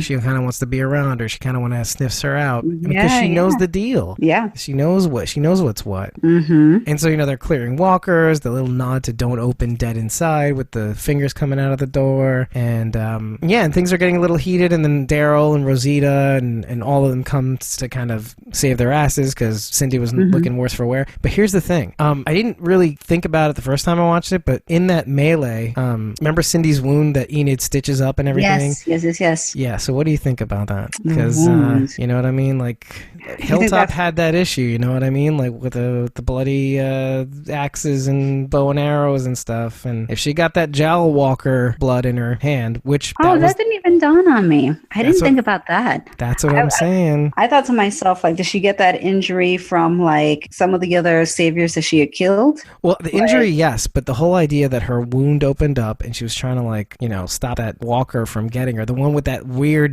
that like cool, but really, really gross, like that part of his jowls, like his jaw was open and she was using that hand to fend him off. So that blood going into that open wound. I don't know. The show is inconsistent though with that sort of like thing. I think it's a good pin to kind of plant though, because it did happen. It did, but I feel like they go so back and forth with that kind of stuff. Like sometimes like Rick will kill a walker and they explode all over his face or something, and like and it gets into his eyes or something like that. Yeah, exactly. And it's like nothing. Meanwhile, then Gabriel like is like blinded. That was then too, by the way. I can easily see it being like, okay, if it's a fresh walker, it's not so bad, But these, remember when we were talking about this, like, okay, it's been a while. These suckers have been out in the sun, the heat, and raw. And even Negan says this. They've been like roasting in the hot sun and blah blah blah. And then all of a sudden, they do the trick, and then Gabriel gets sick, and then that's what they use as the device to kind of take over the Hilltop. It's just get them all sick, and those who survive. Those who don't, now they know. But they've been taking such a good care to kind of keep continuity, even with things that were discussed in 7 and 8 and all that stuff. Daryl mentioning, why don't they get this future, blah blah blah. So I mean, that's why. Otherwise, I wouldn't care. But like, I think it's a good pin to kind of put in, because if something's got to happen. They got really sick. It took them a long time. Tobin took a long time to turn, but I can easily see it happening. I don't know. I don't think it will. And then what happens if it does, though? That's the thing. Like, what do we? You know what I mean? What happens? So I don't know. And they did this crazy thing at the end and blah blah blah. But I don't know. But that's the thing. Right after that, they found out, like, okay, Beatrice and Kathy and Rachel, like all those Oceanside people were supposed to be in Grid 5. We didn't, and they were missed. They went missing, and they find her, and then you realize, okay, I've watched the episode, so Beatrice is faking getting hurt. Yeah. Meanwhile, Arata's kidnapped. Right. So she's trying to throw the scent off of them. Right. So mad. So mad at that? Like, I don't want to be mad at Brianna Venskis, but I am. Why? Because it's tricky. You're tricking everybody. Good for them. You know what I mean? Smooth. See, this is where the part we're getting where we don't we're not going to necessarily disagree, because like I'm not heartless, but yeah. So we're actually at that part with the tent though. The Jerry, Cindy, Maggie, Carol, Rick, and it's very interesting. It's a very interesting watch when you've watched it the first time around, then now you're watching the second watch, because you see how everybody looks as people start saying things. When Jerry speaks up and he says, "Is this going to be a Gregory or a Negan situation?" You look at Rick, you look at Rick, and you look at, but mostly Maggie, and it's kind of like a like kind of situation, right? And Rick and Maggie are both looking at each other because they know how they feel about each other, like how about what the other person did, and they're kind of looking at the floor, and Cindy has her face on the ground, and then she finally speaks up. Well, then she goes, "Well, whoever it is, that when the time comes, they'll get what they deserve." This is what you were saying before. And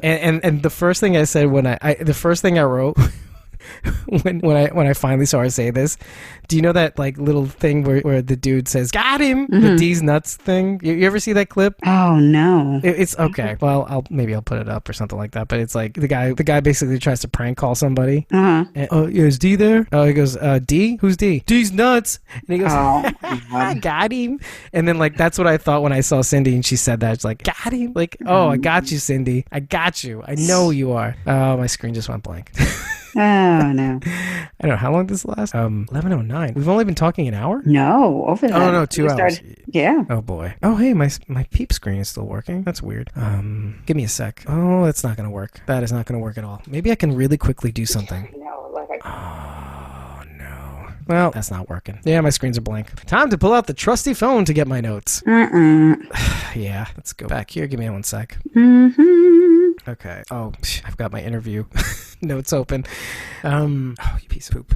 Okay. Yeah, the perp and the thing and the Jerry and the got him. And then, okay, so yeah, we have to really kind of get into the Rick and Carol thing because I kind of want to expose that a little bit. And Rick has a weak moment and he's confiding in Carol. He's like saying, you know, should the saviors be a part of this? You know, like, like Rick's conversation with Daryl is kind of getting him. He's kind of listening to him right now. And he's trying to I think he wants to get Carol's take. And Carol flat out answers, you know, she gets it. It's like, you know, it's like not your choice or mine. Right. You know, they just have to want it like the rest of us, you know? Yeah. And put a flag in what she says right there, because obviously when things kind of start to unravel, it's spoken about, you know? So Rick starts to confide in her and he says, you know, well, Carol starts by saying like, you know, it happened today. I felt like I needed to end it before it began, but you know, she stopped. And she stopped herself. She was calm. She was like, I'm giving this thing a try. And Rick just finally like admits, like, I'm not blind. I'm not stupid. I feel it every fucking morning. You know, every morning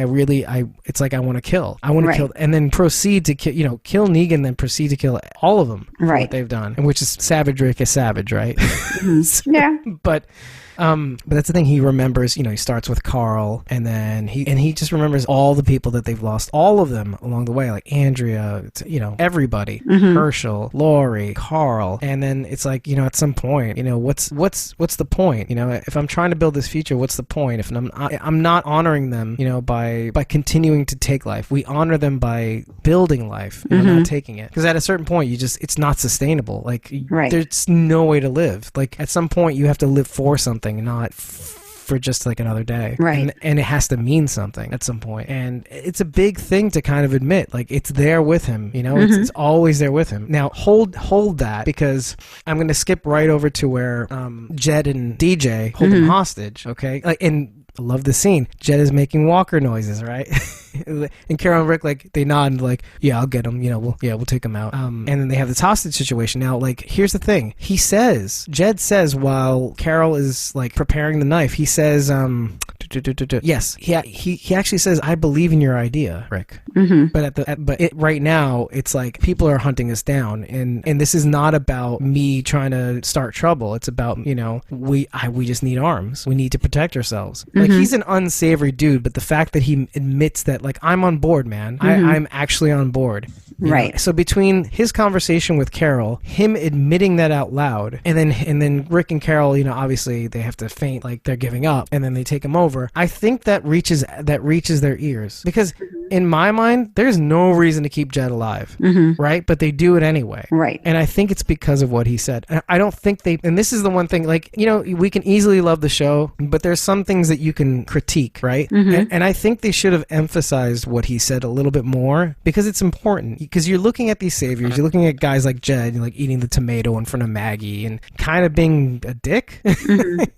Sort of. Or like Cal says like an asshole, like being threatening, being like getting in her face and stuff like that. Like, oh, I know you, the widow. I know you. Right. And you get like a really bad impression. Like, he punches Alden in the face. Like, you're not one of us. He's like, you know, like, let's start trouble. You know, you're not one of us. You're not suffering like we are. And so you don't really feel remorse for him. And especially now that they're trying to take out Carol and Rick, right? Or especially Carol.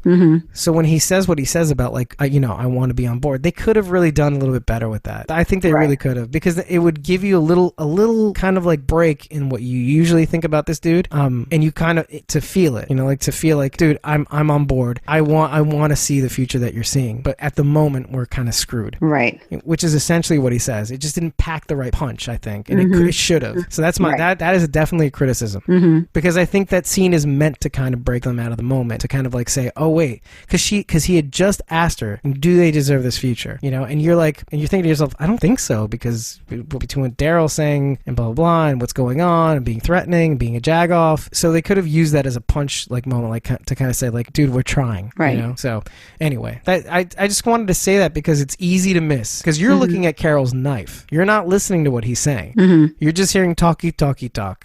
True.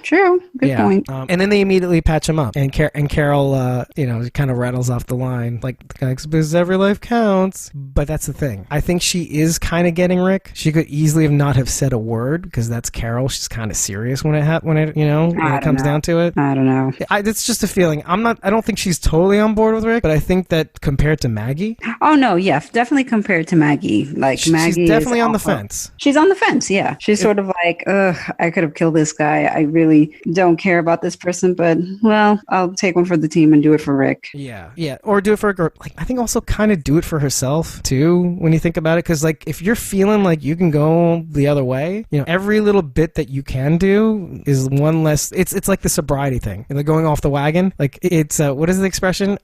Every day counts. No, what is it? Help me out here. I don't know. It's on the tip of my tongue. Like not like every day's a gift. That's stupid. One day at a time. That's what it is. And that's Carol's like little sobriety lesson. Like if I let this guy live, it's just one. That's today. Tomorrow's another challenge. I'll beat that challenge. That kind of thing. Like it's like Murderers Anonymous. yeah. There you go. Or Slaughterers Anonymous essay. Yeah, but she's so like disgusted with this dude, which I don't blame her. Everybody is. I am. Ugh. I have only a tiny bit of sympathy for what he said right there. And it's kind of like, okay, so he is sort of like on board, but oof. All right, let's skip to that part at the end where, or not at the end, but like Maggie and Daryl, they're talking and they spot the ethanol. They're basically in the scene, that beginning scene basically where we saw Justin turn with the warning signs and then the final warning in the corner. And they see the ethanol in the foreview as they walk up to it. So they know what's up. They know they found the area with which the ethanol was stolen, brought to, and all that stuff. And the harpoon. Yeah, and the harpoon. That's right. And Daryl knows. Daryl has a suspicion. He said, well, not even a suspicion. He says, I know who took them. Oh, because they found the harpoon first when they surveyed the scene, right? Because he pulled it out of the walker. Yeah. Yes. Right. So he was like, yep, I know who. Right. And I think Maggie brings him to the spot, right? Because he obviously told her. And then Maggie, because she was with Cindy and blah, blah, blah. So, yeah. Why don't you explain that scene a little bit? Well, it's dark. And we see that Daryl and Rick, are coming across a group. We're not immediately clear on who it is, but then we come to see that here's a Rot. She's still alive, but she's being held at gunpoint and weapons at least, by Cindy and the two other women, Beatrice and Rachel. Rachel is the other name? Oh, okay. The little girl with where Tara gives the middle finger to. Do you remember her? That's her. The little girl was there? I thought it was a woman. She's growing up. Mimi Kirkland is growing up. Oh, I don't know. Because she was tiny, that little Rachel girl. Yeah. But she's a little teenager. Maybe it was another Rachel. Maybe it's not the same Rachel. Oh no, it's the same girl. But it wasn't a little girl though. That was there. It's the same girl. Yeah. It was a little girl there. She's a teenager. She's not a little girl anymore. She's. Only 9 months to a year and a half have passed. Preteen to a teen. It's the same girl. Trust me. We follow her. So, and she kind of featured her scene. Really? Same girl. Yeah, man. Yeah. How do you go from tiny little girl to like? It was not like tiny. She was, she was short. Like 9. Well, now she's 11 and a half. We meet Oceanside in season 7. So she's had 2 years, man. 2.5 maybe. But weren't they involved with the assault on like the saviors in season 8? Like when they all came out like Ewoks and threw their little things? I love that. Every time, man. Every time. But they were like Ewoks. I mean, it was fine. I love the Ewoks. They're my favorite part of Return of the Jedi. But I'm just saying. They're not. Just shut your mouth. They are my favorite part. Like, look, that's me. And not everybody has to agree with that. But I love those little Ewoks. They're great. Yeah, well, that's the point, though. I don't even know if we see the actress in that raid scene. You know what I mean? Okay. Oh, okay. So maybe not. I don't know. Maybe we didn't see her. Yeah, maybe not. It's true. But in any case, so you have these group of ladies from Oceanside. They have a Rot on her knees and basically asking her to beg. Everyone's in tears. The women from Oceanside are in tears. A Rot is in tears. Because they're explaining the story. They're explaining the background. Well, this is before that even happens. It's like, I mean, clearly the women from Oceanside are distraught and upset, and Arad is like scared for her life. Arad is like soaked with tears. And then, when Rick and Daryl and Maggie come across, and they, oh my gosh, and then they basically, kind of like, hey, what's going on and whatever, and Cindy then goes on to kind of go into the story about how this is once where basically before Oceanside had to become Oceanside and run off, this is kind of where they kind of camped out essentially. Right. And, and then Simon came along and basically, did what he did in terms of just basically slaughtering, all the men and boys. And in particular, Cindy talks about her brother, who I think was 11 is what she says. They slaughtered her mother and then they slaughtered her mother and then, basically like tortured her essentially by asking her to like beg for her brother's, her life or his life or whatever, and still ended up like murdering him in front of her. And I mean, it was, and basically at the hands of Arad, who does not deny that any of it happened, obviously. Right. Say it. What did you say? Right. Exactly. And, Maggie. No exceptions. Yeah. And Maggie and Rick asked, it's like, Maggie and Rick, God. Maggie and Daryl, asked, what did she say? And she, owns up to, what she said, which is no exceptions. I think she basically went through with it. And at that point, Maggie basically, well, before that, we even get to that, basically Cindy says that, they decided to go about doing this. And first of all, they tell them that this is the last one. This is the last savior that they'll kill, because apparently it seems like they were going after all the saviors who, I guess, in particular were involved with this raid that happened there. And the reason why they decided to go after them, because they weren't going to.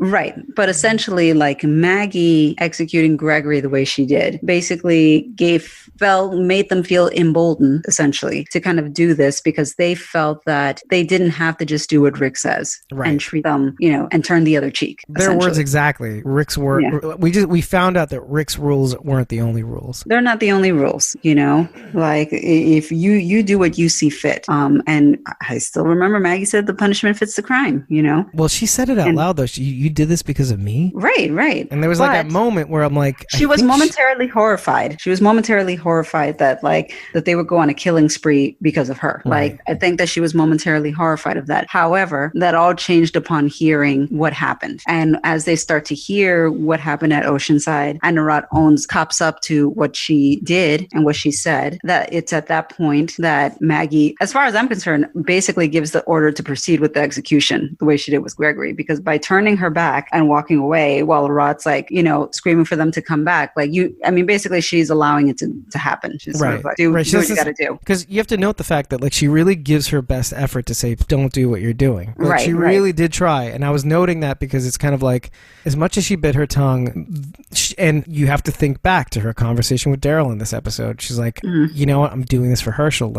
I don't want to have to do this, but this way is a way better way to raise a son. And so when you get back to the scene, she's really trying to give her best effort. She's not biting her tongue. She's like, don't do this. You do this, you can't come back from this. Right. And then Cindy. So at that point, when Cindy says what she says about Gregory, it begins like this little spark. And obviously Maggie's horrified. She is horrified. In the moment, she's like, the thing that I did that I thought was just fully 100%, no regrets. That thing made you think that you could do this thing. Right. And then you hear all the stuff, like you said, you hear all the stuff. And by the way, when you heard all of this, were you not brought back to like Glenn's death and Abraham's death? No, I wasn't brought back to that. I just internalized it and basically thought of anything having to do with kids puts me over a level. And so basically for me, I kind of thought of what if that was my kid, my child or whatever, my brother, you have a brother too. I do, but I think about kids, because my brother's an adult. So I think about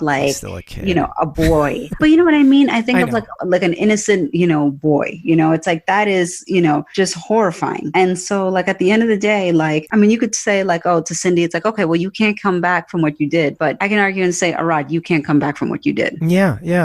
I totally get that. It's what happened, and you cannot, no level of remorse can take away what you did or rectify what you did So to me, when people talk about like, well, was that the right thing? Was, should It's you? definitely not the right thing. Well, I think it was. Sorry. This is the struggle that I'm having. I don't struggle. I would have been exactly like Maggie. Turn around and let her do what she has to do. And that's the thing. That's what I struggle with too, because it's kind of like, again, like I was brought back to like witnessing the brutal death of Glenn and Abraham. But that's what happened to her, Cindy's brother. Exactly. And I keep thinking to myself, this is an impossible situation. As much as you want to hold back, I didn't even write notes to say, what if she did tell her to stop? Well, no, I didn't. I couldn't. There was a point at which I could not justify. It's not even justify. It's like I couldn't. What choice did she have? What choice did she and Daryl have?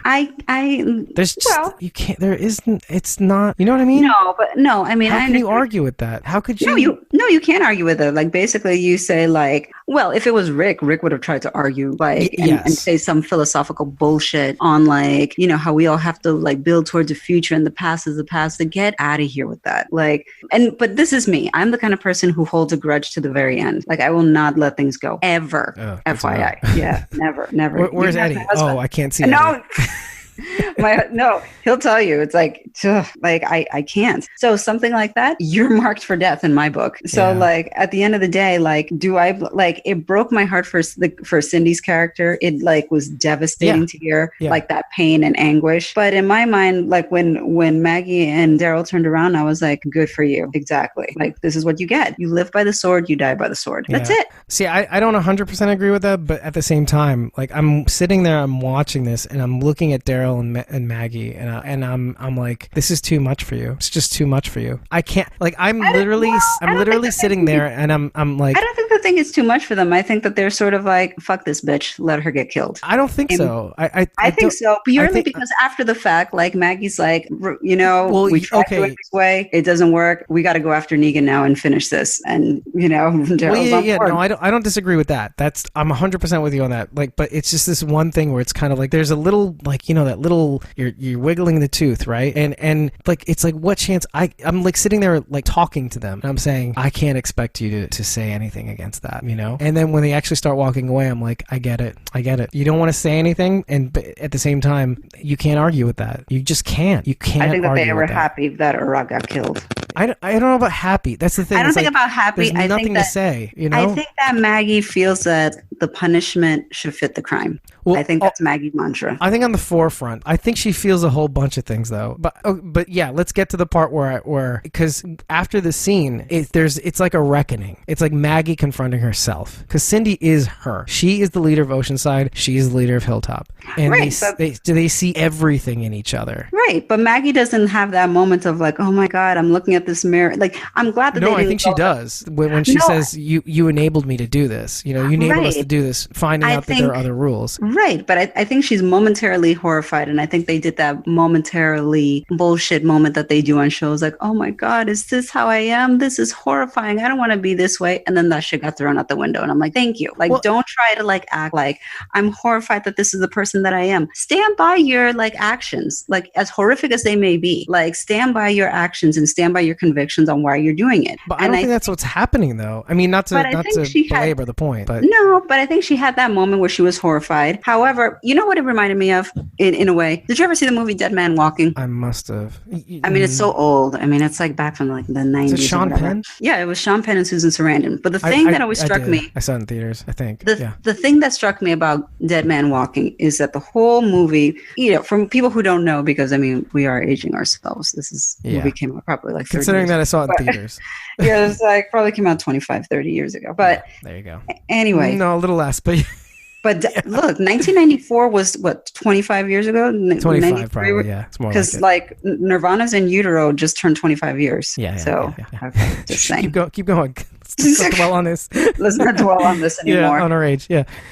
So anyway, so the premise of Dead Man Walking is basically you have Sean Penn's character who is convicted of a horrific crime. Right. We don't see the crime necessarily. We know that that involved murder of two people, and he is sentenced to death But he's assigned this nun, to basically kind of bestow on him his last rites before, all of this. But it's not like a day before or something like that. It's like they have periodic meetings where basically over time with him over time and counsels him, to prepare him for what's going to happen. And she, already she's a nun, so obviously her stance is against the death penalty, which is ends up becoming a very testy situation, because obviously the families of the victims are very angry at her, and they're just like, sister, why in the world? Like, how in the world can you, support this savage or whatever, And meanwhile, she's like, obviously like, no, like everybody's a child of God, and they deserve, like to have life. Who are we to determine that he shouldn't be allowed to live or whatever?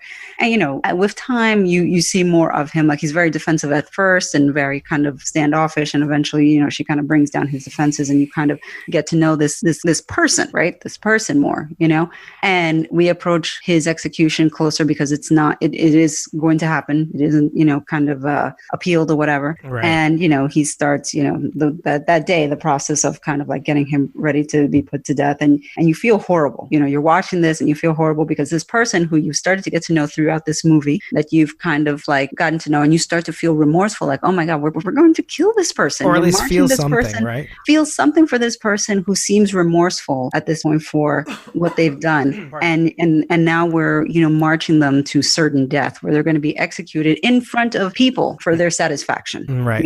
Because that's, that was how it's done. It's like he's going to get put to sleep by lethal injection. Don't we still do that some places? Yeah. Mm-hmm. Yeah. Anyway. So it's like he's going to get put to sleep in this room with a mirrored or glass wall where like the family of the victims can watch. Right. I mean, like it's a one-way mirror, right? It's a one-way mirror. Okay. Yeah. But I mean, they know basically like. Well, he knows. Yeah.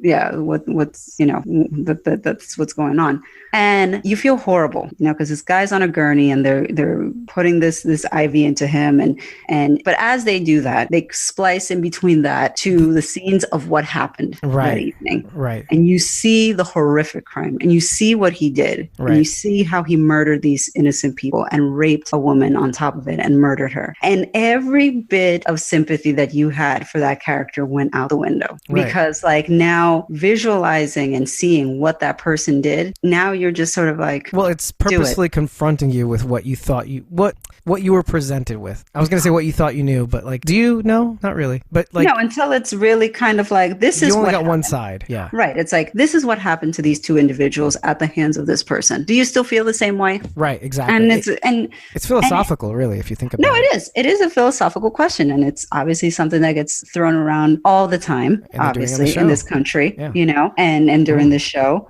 But you're making social commentary. I'm rubbing off on you. But this show is a social commentary, a good chunk of the time. Yeah. And I think that's what it is. And it's a mini version of that, because you're seeing Arat go through this thing, and she's trying to she's trying to like be a part of, she's working with Rosita, the person she hurt. I'm reformed. Yeah. Well, yeah, I guess so. Or I'm trying to be reformed. I'm not that person. Yeah, exactly.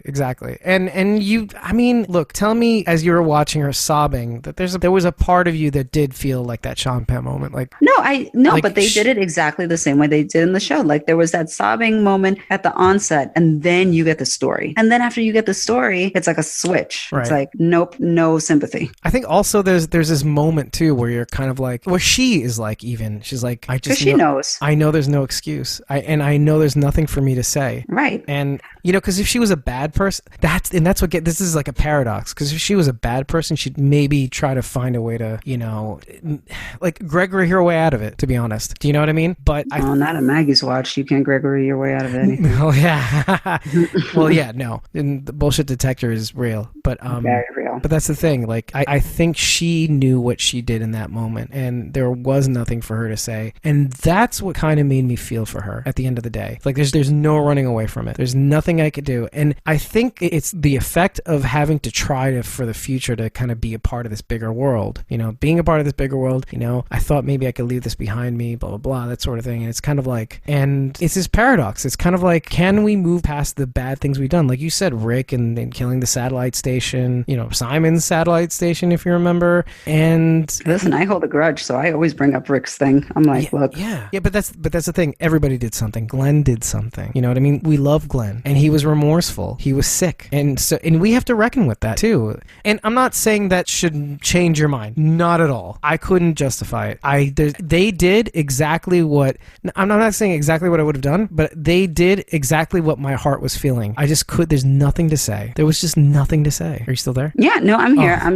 I mean, you know how I feel. I'm like, I was very, very happy when they turned away. Yeah, well, yeah, I could tell. Because it was... Shouting with glee. Shouting with glee. I was like, yes. Okay, but here's the thing. And okay, we know where we stand. But the one thing that I need to bring up, and this is something that the show has brought up in this episode, between Jerry saying, do we do it the Negan way or do we do it the Gregory way? And then Oceanside, Cindy saying, you helped us, you enabled us to do this. Rick's rules aren't the only rules. Jesus brings it up in the next episode. Who gets to decide? Rick made a decision on behalf of everybody else. Without he made a summary decision. Then you made a summary decision, and now you're making another one. Who are you to decide that you get to kill Negan? So it's like, this has got to stop. We got to have rules. And so the show is making a point. Like, even though you agree with Maggie, everybody agrees with Maggie. I agree with Maggie in a way, and not really entirely. But the show's making it a point saying, like, look, what you're doing is totally understandable. Like, I get it. I was with you in that room, Jesus is saying. You, me, and Daryl. He specifically brings up the room, at the end of season 8. Yeah. We talked about this, but time has passed, and I realized with the recent events that if we're gonna do this, let's have a consensus. Let's all get together on this. You don't get to you're making the same mistake that Rick did, doing this right now, even though you're right, and we talked about it. If you do this, you're just as bad as Rick for keeping Negan alive. You made this decision on behalf of everybody else. So the show's not gonna let it go. The show's not gonna let what she did go, and it's gonna find a way to keep inserting some sort of like stop, and she might still keep going. We do see that though too. We do see that she does make it to in the sneak peeks, she does make it to Alexandria, or she's at least at the door. And if we are going to talk about sneak peeks, that scene with him and Daryl on the motorcycle? Yes, yeah. Okay, so... Looks like he throws him in a ditch? Well, here's the thing. Do you realize what Daryl's trying to do? No. Daryl's trying to keep him away from Alexandria so that Maggie can do what she's got to do. For sure. And Rick finds out, and they have a little tussle, and then they fall into like this kind of fissure. Yeah. Like one of those, one of those things that we sometimes see on the news. What is it called? A pit? Or what are those things called? A sand pit? No. No, I know what you're saying. A sinkhole. A sinkhole. Yes, a sinkhole. A sinkhole is opened up on King's Highway or something, and like emergency rescuers are trying to patch it up, and it's like, okay. You go ahead. That's a very man good plans point. and God wins.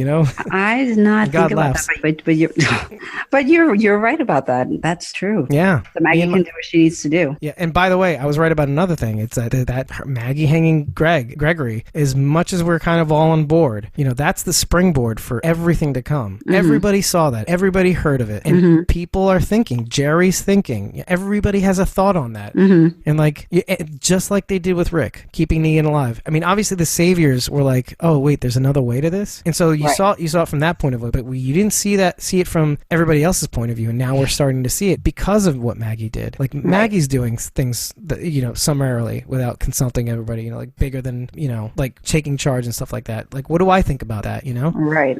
And obviously, who do we follow? What are the rules? The only rule that we seem to have had is we're doing this so that we can have a better future for each other. And it's working, we're all together, we're bartering, we're trying to do the best that we can. This way can work. But, old things, man, old beef. And now the like we said in the beginning, the levees are breaking, the bridge is being tested. It's, what I mean? Like, is the bridge going to hold up? That's a big deal, and now it might be out of their hands at that point. Yeah. Oh, and at the end of the episode, by the way, and we didn't mention this and we should, but the saviors do walk off. They leave the bridge site, stopping that tomato along the way. Basically Rick's dream. Carl's dream of the future, effectively. So, but that's the episode. But in the sneak peek, they all kind of come back to the bridge site, by the way. So I wonder what gets them to come back. I know, but that's where Rick sustains his injury. Yeah, it seems to be there is some sort of injury. Like he's holding his side, right? The one scene? Yeah. It seems to be at that. No. Water went the wrong way. Oh, no. What a shame. What if that took you out in the apocalypse? I drank water the wrong way. Bury me here. That would be a damn shame. be the saddest Walking Dead death ever.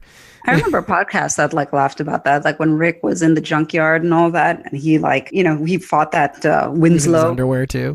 Well, he was fighting Winslow, and he got the nail through the hand or whatever. And somebody was like, "Man, wouldn't it suck after all those years of fighting the apocalypse? It's like you die from like Hep C or something from from like that would suck. Goddamn like, tetanus. Yeah. I died from gangrene. Yeah, Really? exactly. Exactly. You survive like freaking zombies, but not gangrene. Speaking of, holy crap, that scene with Gabe tied up on the floor. Yeah, that's in a sneak peek too. Yeah, and okay, I'm sorry I'm testing you, but who does that walker that Jadis reveals look like? Was it a lady? Yep. It was a lady, right? She had like pearls on and stuff. Yeah, or at least like some sort of beaded necklace. Yeah. Yeah. To me, it looked a lot like, and obviously it's not the same one, but it looks a lot like the one he made her sketch, the lady, the organist from his church. Yeah. So I wonder, like, okay, is she going full tilt? Is she faking? Is she trying to lure out these people? Or is she really just kind of pissed at Gabe? I don't know. Or what is this all about? Like, I don't know. As much as we've seen these scenes where she's testing Rick, she's testing Negan, we really don't know what the ends of these tests are because they've always been kind of interrupted. Right. Oh, one more thing worth bringing up, and I'm so glad that we brought up the Gabe scene, because do you remember how we assumed the A on the dumpster, on the container, shipping container that Rick was in, that it was A for Alexandria? Nope.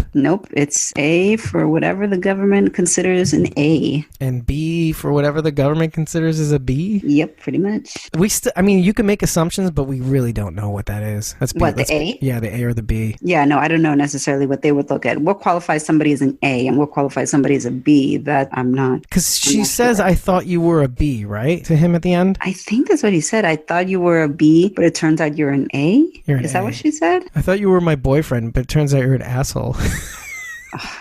I don't know. I think I interpret it to be like, in my mind, I don't know if A is alpha, B is beta, and she thought that he was more of a beta male, but like him standing up to her and being like, no, I can't go off with you. I need to support Rick, makes him like an alpha male. So he's an A. I don't know. I don't know what A versus B signifies. Versus C. Pythagorean theorem divided by 2. He's not a square. He's a triangle. I don't know. I mean, I hope we get a chance to finally find out what's the deal. But we won't. That's what the show does. Or maybe we will. Maybe it's time. And even if it doesn't, like, at least maybe time that we find out what. Yeah, that we find out what this shit's all about. But at the same time, I'd be satisfied knowing that she could overcome whatever it is. Because I know you don't like relationships, but I kind of like this one. What, her and Gabriel? Yeah, I kind of want that to work. I kind of want Gabe to, to be happy. This is weird. I want Daryl to be happy. Well, I mean, yeah. Everybody, like, the freaking priest is getting some. Like, that's just not right. Like, Daryl's like, just. I'm Episcopalian, I keep telling you. Yeah, that's fine, but he's still a man of the cloth, and like he's like, no. There's a joke there somewhere, but anyway. But it's fine that he's he's living his best life in the apocalypse. It's great. I don't know, but I'm like, come on, like, I mean, look, Daryl's making light years of improvement. He's being allowed to speak. That's amazing. He's given permission to speak. He's given permission to speak. Yeah, I'm still shipping this thing hard. That like not hard, but like the idea that it's a thing. Him and Aaron. I kind of want that to happen. Mm-hmm. It makes more sense at this rate, seeing as though Daryl and he were on those runs, and so I know we talked about all this, but and I know they're gonna see. You know what? The interesting thing about doing that is there's a subset of the Walking Dead listeners that they don't like that. I mean, then there's a whole other subset of the Walking Dead fans who are like pro LGBT and blah blah blah and all that stuff, but it's Daryl. And so if they're going to do this, they got to do this really carefully, So it's an icky subject, but only because, I mean, it's an icky subject for AMC, but not for me. I'm down with that. I'm like so down with that. It makes me smile thinking about it because it's just. Why? Because you think there are going to be a bunch of women that are going to throw themselves off a roof? No, not this time. I don't feel that. Do you feel that? No, I don't, but I'm just saying that, like, I feel like there'd be a lot of, like, disappointed women that would be like, no. See, I'm all about the comics fans being disappointed in a weird way, but like for a good purpose, for a good cause. I don't know if the comic fans, I'm a comic fan and I wouldn't be But disappointed. see, he's not in the comics, so it doesn't make, it doesn't matter. Right, exactly. So to me, it's like he's a wild card. You could do what you will with his character and pivot however you feel like you need him to pivot, you know? So at this point, we're just upsetting the fans, which I don't care about But pissing why off would fans. they be upset? Yeah. I don't see why people would be upset, though. Because they see themselves as, I'm not going to say they see themselves as having a chance, but they have fantasies, and now those fantasies they can't have anymore. You're right. I mean, I've heard this in advertising, so I have heard this sort of thing. It's like you have to, or marketing or whatever. It's like, but basically, or PR, but all related, that essentially you have to kind of, or these actors, actresses, musicians, whatever, they have to feed into their fans' fantasies, basically, because the reality is not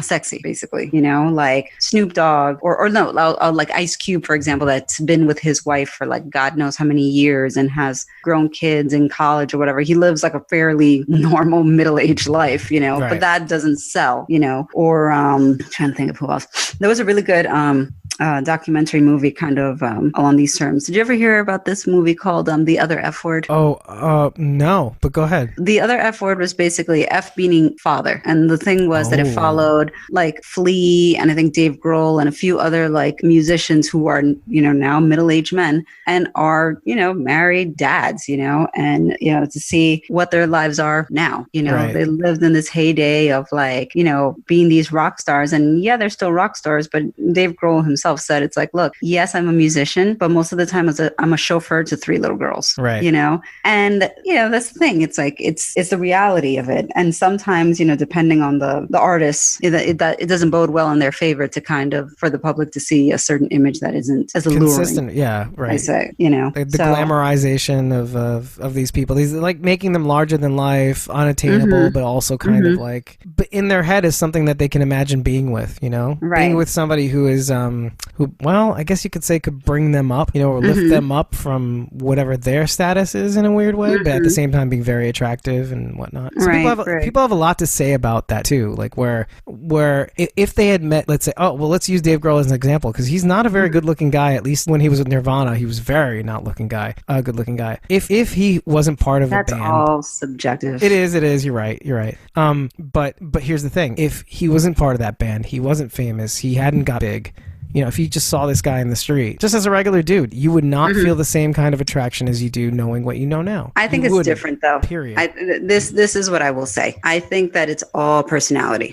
I think that you are right in the sense that you could see somebody on the street and they would not necessarily have this sort of impression. But the real reason, like somebody like Daryl is not necessarily I don't know, he's not like some sort of like coiffed, you know, model-esque, you know, kind of like GQ. I don't know. In my mind, I don't know. You're saying he's not Andrew Lincoln. Keep going. No, I don't find Andrew Lincoln. I don't know, but he is, because we know him. See, that's the thing. It's like they kind of go the other way. So when I don't know, but basically, what I'm saying is that I think that a lot of the allure of Daryl to a lot of women is his bravado and his personality, and I think that, and I've always said this, is your personality will take you very far. And there's a little bit of mystery too, though. Let's be real.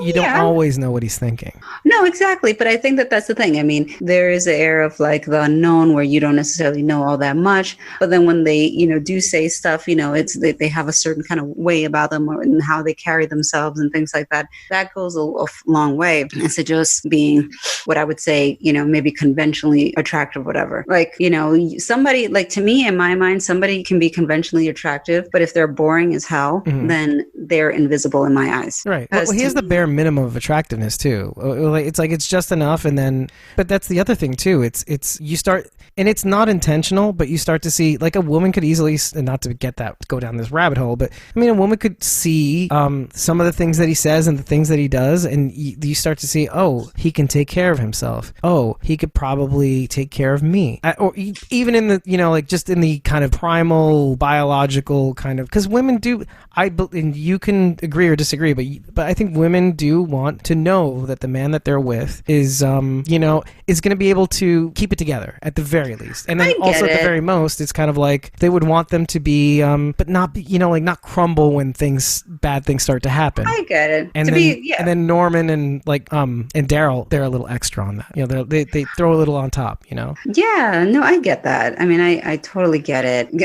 It's just the thing. It's not what I believe, but it's a thing. Or you know what I mean. It's just a thing. It's reality. So here's something. By and large. So my best friend, she lives in Connecticut. I told her we were going to Walker Stalker Con, and she's a big Walking Dead fan. Okay. And so she's actually gonna meet up in Atlanta. No way. Yeah. So That's I'm great. really excited. She's crashing in my hotel room, and it's Wait, so did you get a hotel too? Because I booked it for 2. No, I have Starwood points up the wazoo. Oh, because I travel. I mean, not as extensively as I used to, but I definitely cancel my reservation. I'm kidding. No, I'm telling you, when you go to all that stuff is flexible when you go to hotels. You just you make the base reservation and you show up and then you're like, hey, do you got this available? Yeah. Okay, cool. Dang. And usually boss. Yeah, no, it's I've traveled enough to know all the ins and outs, and really hotels are very, very flexible. In terms of No, they're very flexible. Unless you show up, it is a con though. That's the thing. So the rules kind of go out the window. I mean, the prices were inflated, by the way, for this con. Wait, do you not have anything reserved? No, I do, but I'm just saying it's I saw some of the prices, but I don't think that they were crazy inflated for Atlanta though. I've seen worse, but maybe because I've gone to LA for work and those prices are insane. Easily the same. Yeah. No, double. Oh, you know what? When we go out for this year, by the way, MagFest, the prices are just, they're out of control. LA, for work, they expect us to be spending $300 some a night for a place. Man, because it's least, just, right? because that's just LA. If we have to travel to New York, they expect the same thing. Certain cities, New York, I mean, a LA, little less Chicago. too. You can do New York for a little less than LA. That's wow. You could, but the thing is that most of the time they anticipate I mean, let's be honest. If you're not from New York, you're not going to necessarily know oh, well, let me look over here because it's probably not going to be as expensive. It's no, people just want to go onto the company, a travel agency website and see okay, I'm going to go to New York from X day to this day. Where am I going to stay? Right. And they'll pull you up the list. And me personally, as long as the rooms are approved by the corporate company, I'm all right, that's fine. I don't think too deeply on it because I mean, it's not my money. So I'm just saying. I want to know how the other side lives, Carol. I'm actually, I'm very good to my company because when I travel to New York for work, I just crash with family because why am I going to stay at a hotel room? It's I'll just stay with family. But my point being, I've been in these conferences all week, but she and I have been communicating over, Messenger and text or whatever. Mm-hmm. And she was looking at the schedule for all the stuff going on. And so I told her, and she was like, oh, there are photo ops and stuff, at the stuff. I was yeah, there is. It's but the thing is that there are sessions, there's blocks. If you look at it, right. It's all new for me. It's really tough too, just from my experience. Really it can tough. be depending on the person.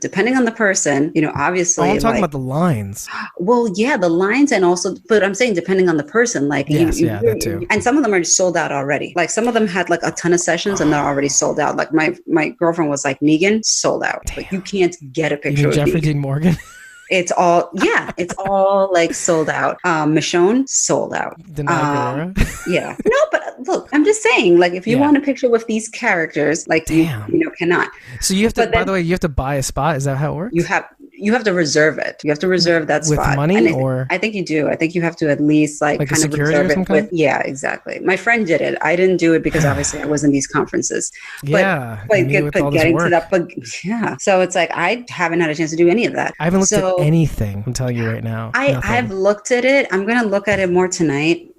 Which is already kind of late, but whatever, So I'm gonna take a little bit more look at it tonight because I want to try and and I'll have time on the plane ride tomorrow too. But still, just to kind of really, I mean, there's not a ton, but you just want to kind of go through it and kind of see all right, well, what might sound interesting, and to just at least put a pin in certain things to say okay, well, that panel might be good, or maybe that'd be cool to check out or whatever, just to kind of get an idea. But basically, my point being that she only signed us up for one photo op that she was able to quickly put put in because like she was like, oh my God, like there was only one spot left. And she got like a photo op with Mr. Norman Reedus, Daryl. Get out. That's awesome. Yeah. So, but then today I was talking to her on my way home and she's like freaking out about it. She's like, oh my God. Wait, this means I actually have to say hi. I was like, you signed up. I was like, you signed up for it, dude. Like you like, I didn't do it. Like you did it. You signed up for it. Yeah. It's kind of like what we're talking about. Like it's like going to Walker Stalker Con. You could see that as like, oh, you signed up for this. I'm like, oh wait, what I sign up for?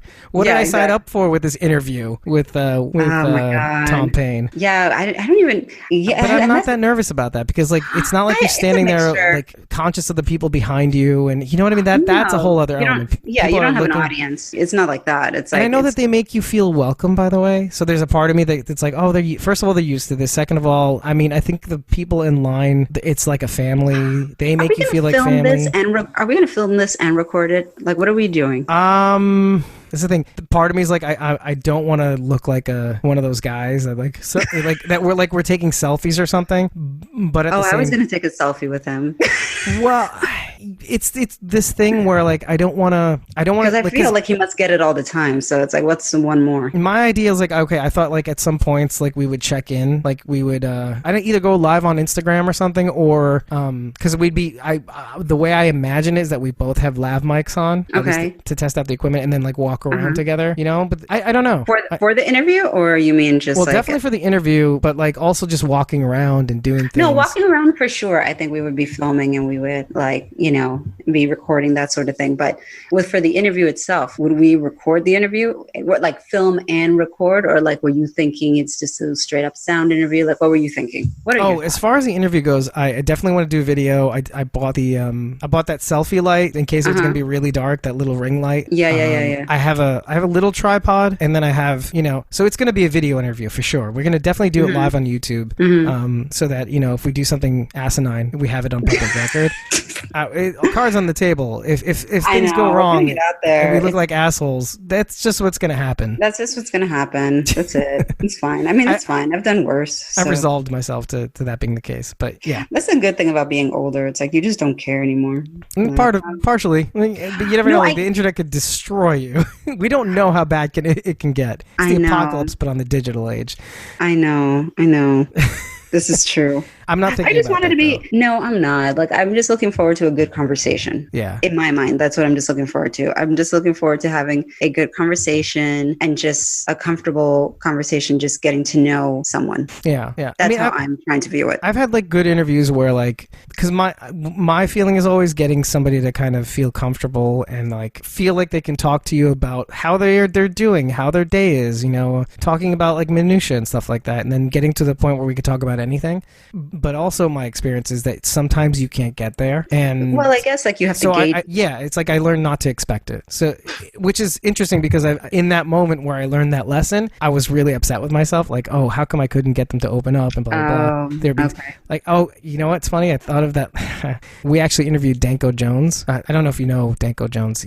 He's a really good dude, really, really solid dude. He has tremendous stage presence. And like back when we were interviewing him, he wasn't really much yet, but he was kind of like on the cusp of being really, really big, and we really pushed his music too. And then he blew up. But like when we're doing his interview, part of us, we were just being our usual slapsticky kind of self, and we made it a little bit about us, and the whole point being like we wanted to kind of make him feel comfortable, like we wanted to, like, oh, we're just a bunch of crazy dudes and blah blah blah. But then like he wasn't opening up, and he was kind of being standoffish a little bit, and it was like this straight-laced on his end. It was like this straight-laced like question answer kind of thing. And then at the end of the day, because I was still trying to make him feel comfortable and stuff like that. I said, oh, I know you're running late. Let's drive you to the gig and blah blah blah. It's no worries. It's on us. Because it almost like felt bad for making him go through that experience, like us kind of spotting up, making it about us and sort of thing. But it happens. It sometimes you just can't get there, or you say something and they're not on board, and so the best you can do is try to pivot. Stick to the questions because we have them. And yeah. So I kind of know what I'm doing in this arena. I haven't done it in a really long time, but we're doing it kind of now. We've been doing it for a year, which is why I'm a little bit more comfortable. Right. So yeah, we work well together. So we've had the practice of talking. No, for sure. I've been told I have the gift of gab, but I'm going to need you. What?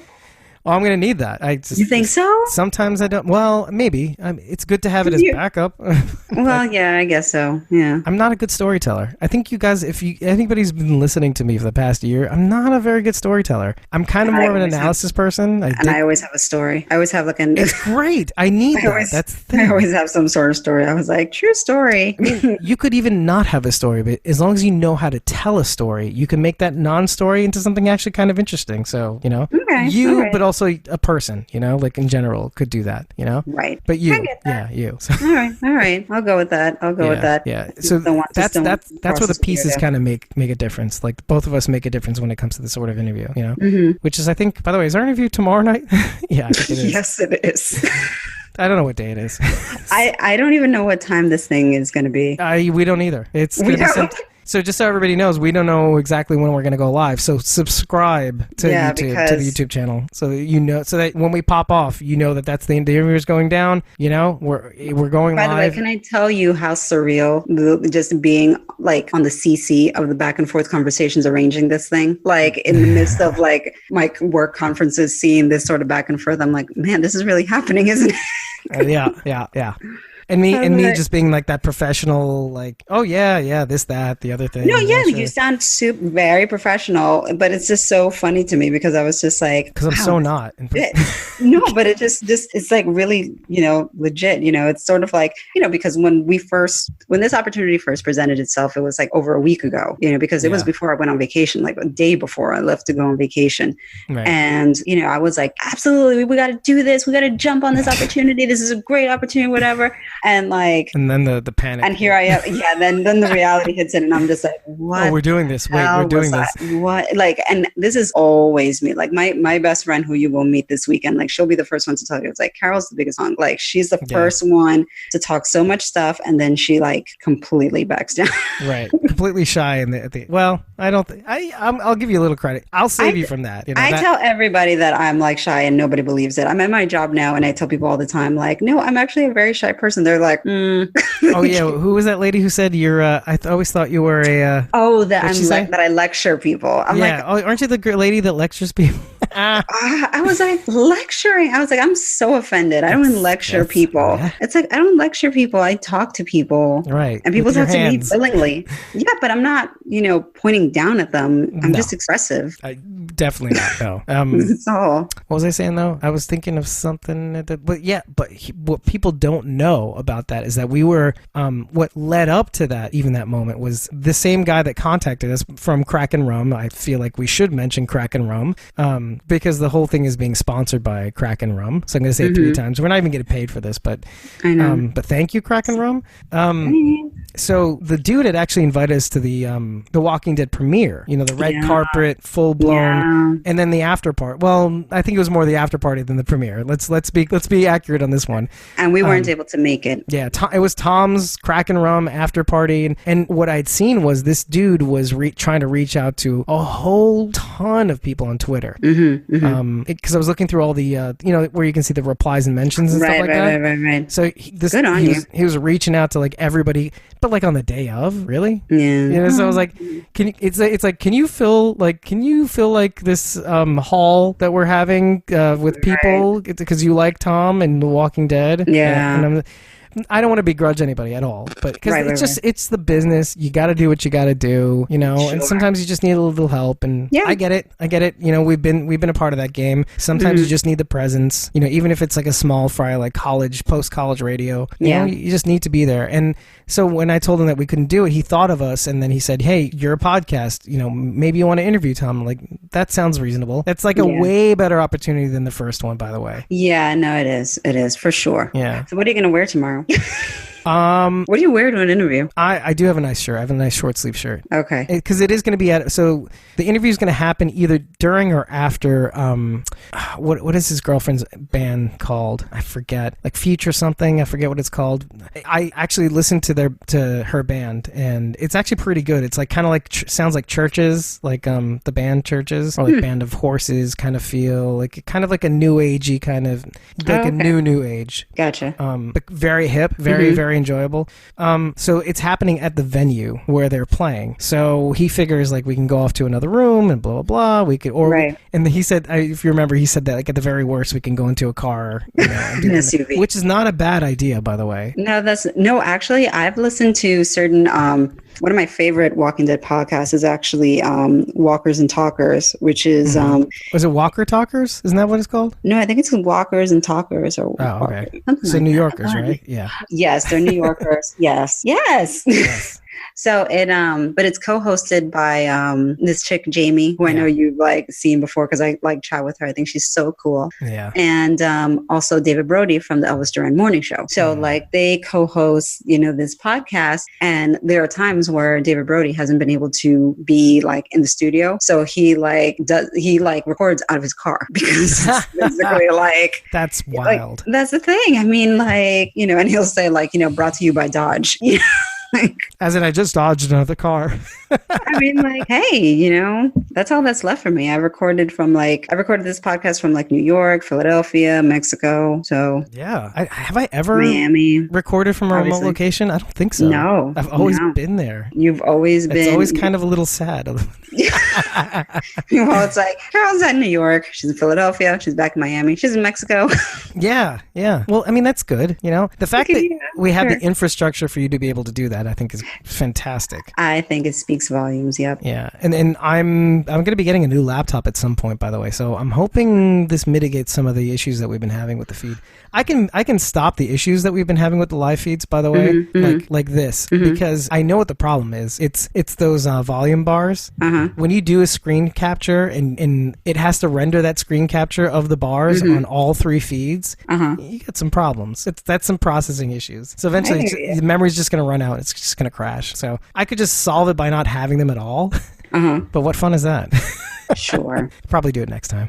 There you go. There you have it. I guess, is that it, really? Yeah, I think we need to just kind of rest and gear up for tomorrow and this weekend, essentially. Oh, there'll be no sleep to be had by me. I'll be cutting this mother up for the audio feed.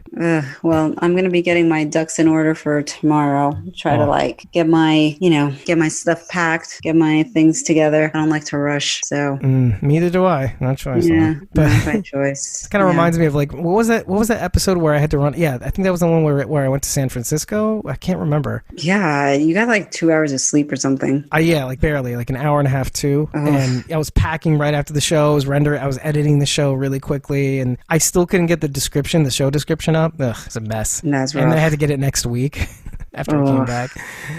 So That's some rough stuff. here we are again. Here we are. And with that, I think we will see you at Walker Stalker Con. We'll try to keep you updated on our logistics, let you know where we are on the floor. We'll check in maybe here and there. I don't know what we're going to do. I don't even know if we're going to be together. It happens. Cons, you kind of want to do what you want to do at the end of the day. We might end up dividing and conquering. Yeah. I can easily see that happen. That's what happens when I go to MagFest. I just kind of leave the group. Yeah. And then basically it's like, okay, well, we both have cell phones. We can reconvene. Yeah. We'll compare notes, I think. I mean, I'll do the same. I'll probably look at the whole agenda on the plane and figure out a timeline map. Right, exactly. And then start eliminating things as the times because they are going to overlap. You're going to want to do certain things at the same time. Right, exactly. There are going to be situations like that, definitely. Yeah. I'm a panels guy, though, too. Like, as much as I want to see the guys in person. Yeah. I mean, like, the panels are definitely for sure the interesting things. I mean, but in terms of, like, the photo op, I feel like that's the only one that we really, like, signed up for. And we just did that hastily because it was, like, they were just filling up. So it was like, you know what? We got one right before we leave Atlanta to get on the flight back, basically.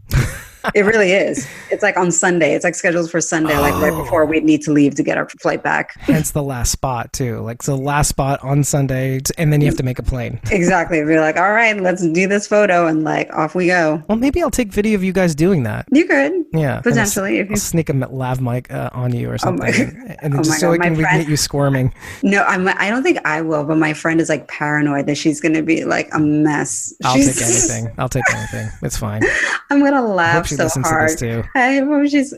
I'm gonna laugh so hard if she like, and so she's like, oh my god, she's like, I'm so nervous. She's like, I'm just gonna be like a mess. I was like, and I'm gonna laugh. Like, let me address her. What's her name? Can I address her? Yeah, Tangy. Tangy? Okay, listen, Tangy. Look, we're not laughing at you at all. We're laughing with you because you're doing what we're feeling on the inside. So thank God for you. And with that. Oh, man. It's true, though. Like, you're expressing what we're feeling so we don't have to. I don't know. I've never been a very gushy like fan person, so I'm yeah. But you know when somebody does something to the extreme, makes you not want to do it, right? I know that you're like, oh boy, yeah. All of a sudden, you're not as nervous anymore. You're like, oh, well, okay, you're taking all the attention off of me right now. Exactly. It's like, all right, well, I'm just here for a photo. That's what friends are for. Sometimes they just they provide cover. Yeah. No, I told her, I was like, man, we have to like do this together. You got to come down. Yeah, you make me look good. No, I'm kidding. No, it's something we're going to bond. We're going to do this together. It's a good experience. It's a good experience. Yes. So yeah, I guess we'll see you all. Look, we're going to try to see you all there. Let's put it that way. And we can't wait. Yeah. Yeah. I literally can't. I got to catch a flight in 6 hours. Oh, wow. Yeah, you got an early one. Sigh. All right. Well, safe travels to you. Yes, indeed. I'll tell you. I'll let you know when I get in. I'm going to try and get on an earlier flight. I'm going to call American Airlines now. Fingers crossed. See if I can get on an earlier flight to come in. Yeah. Because regardless if we do this interview later, I just want some time to just kind of decompress. Yeah, get your bearings. Just kind of like, just get your bearings, chill out for a little bit, Oh, yeah, I won't even be able to test these mics, too. I've already tested it at home, but... Yeah, which reminds me, I have to fully charge the lav mic unit. Oh, gosh. Okay, there's a whole thing. Anyway. Yeah, all right. On that note. Yeah, on that nervous note. Getting my ducks in a row. Enjoy Sunday night, and we'll be there next week to talk about episode 4. Sounds good. Bye, guys. See you soon in person.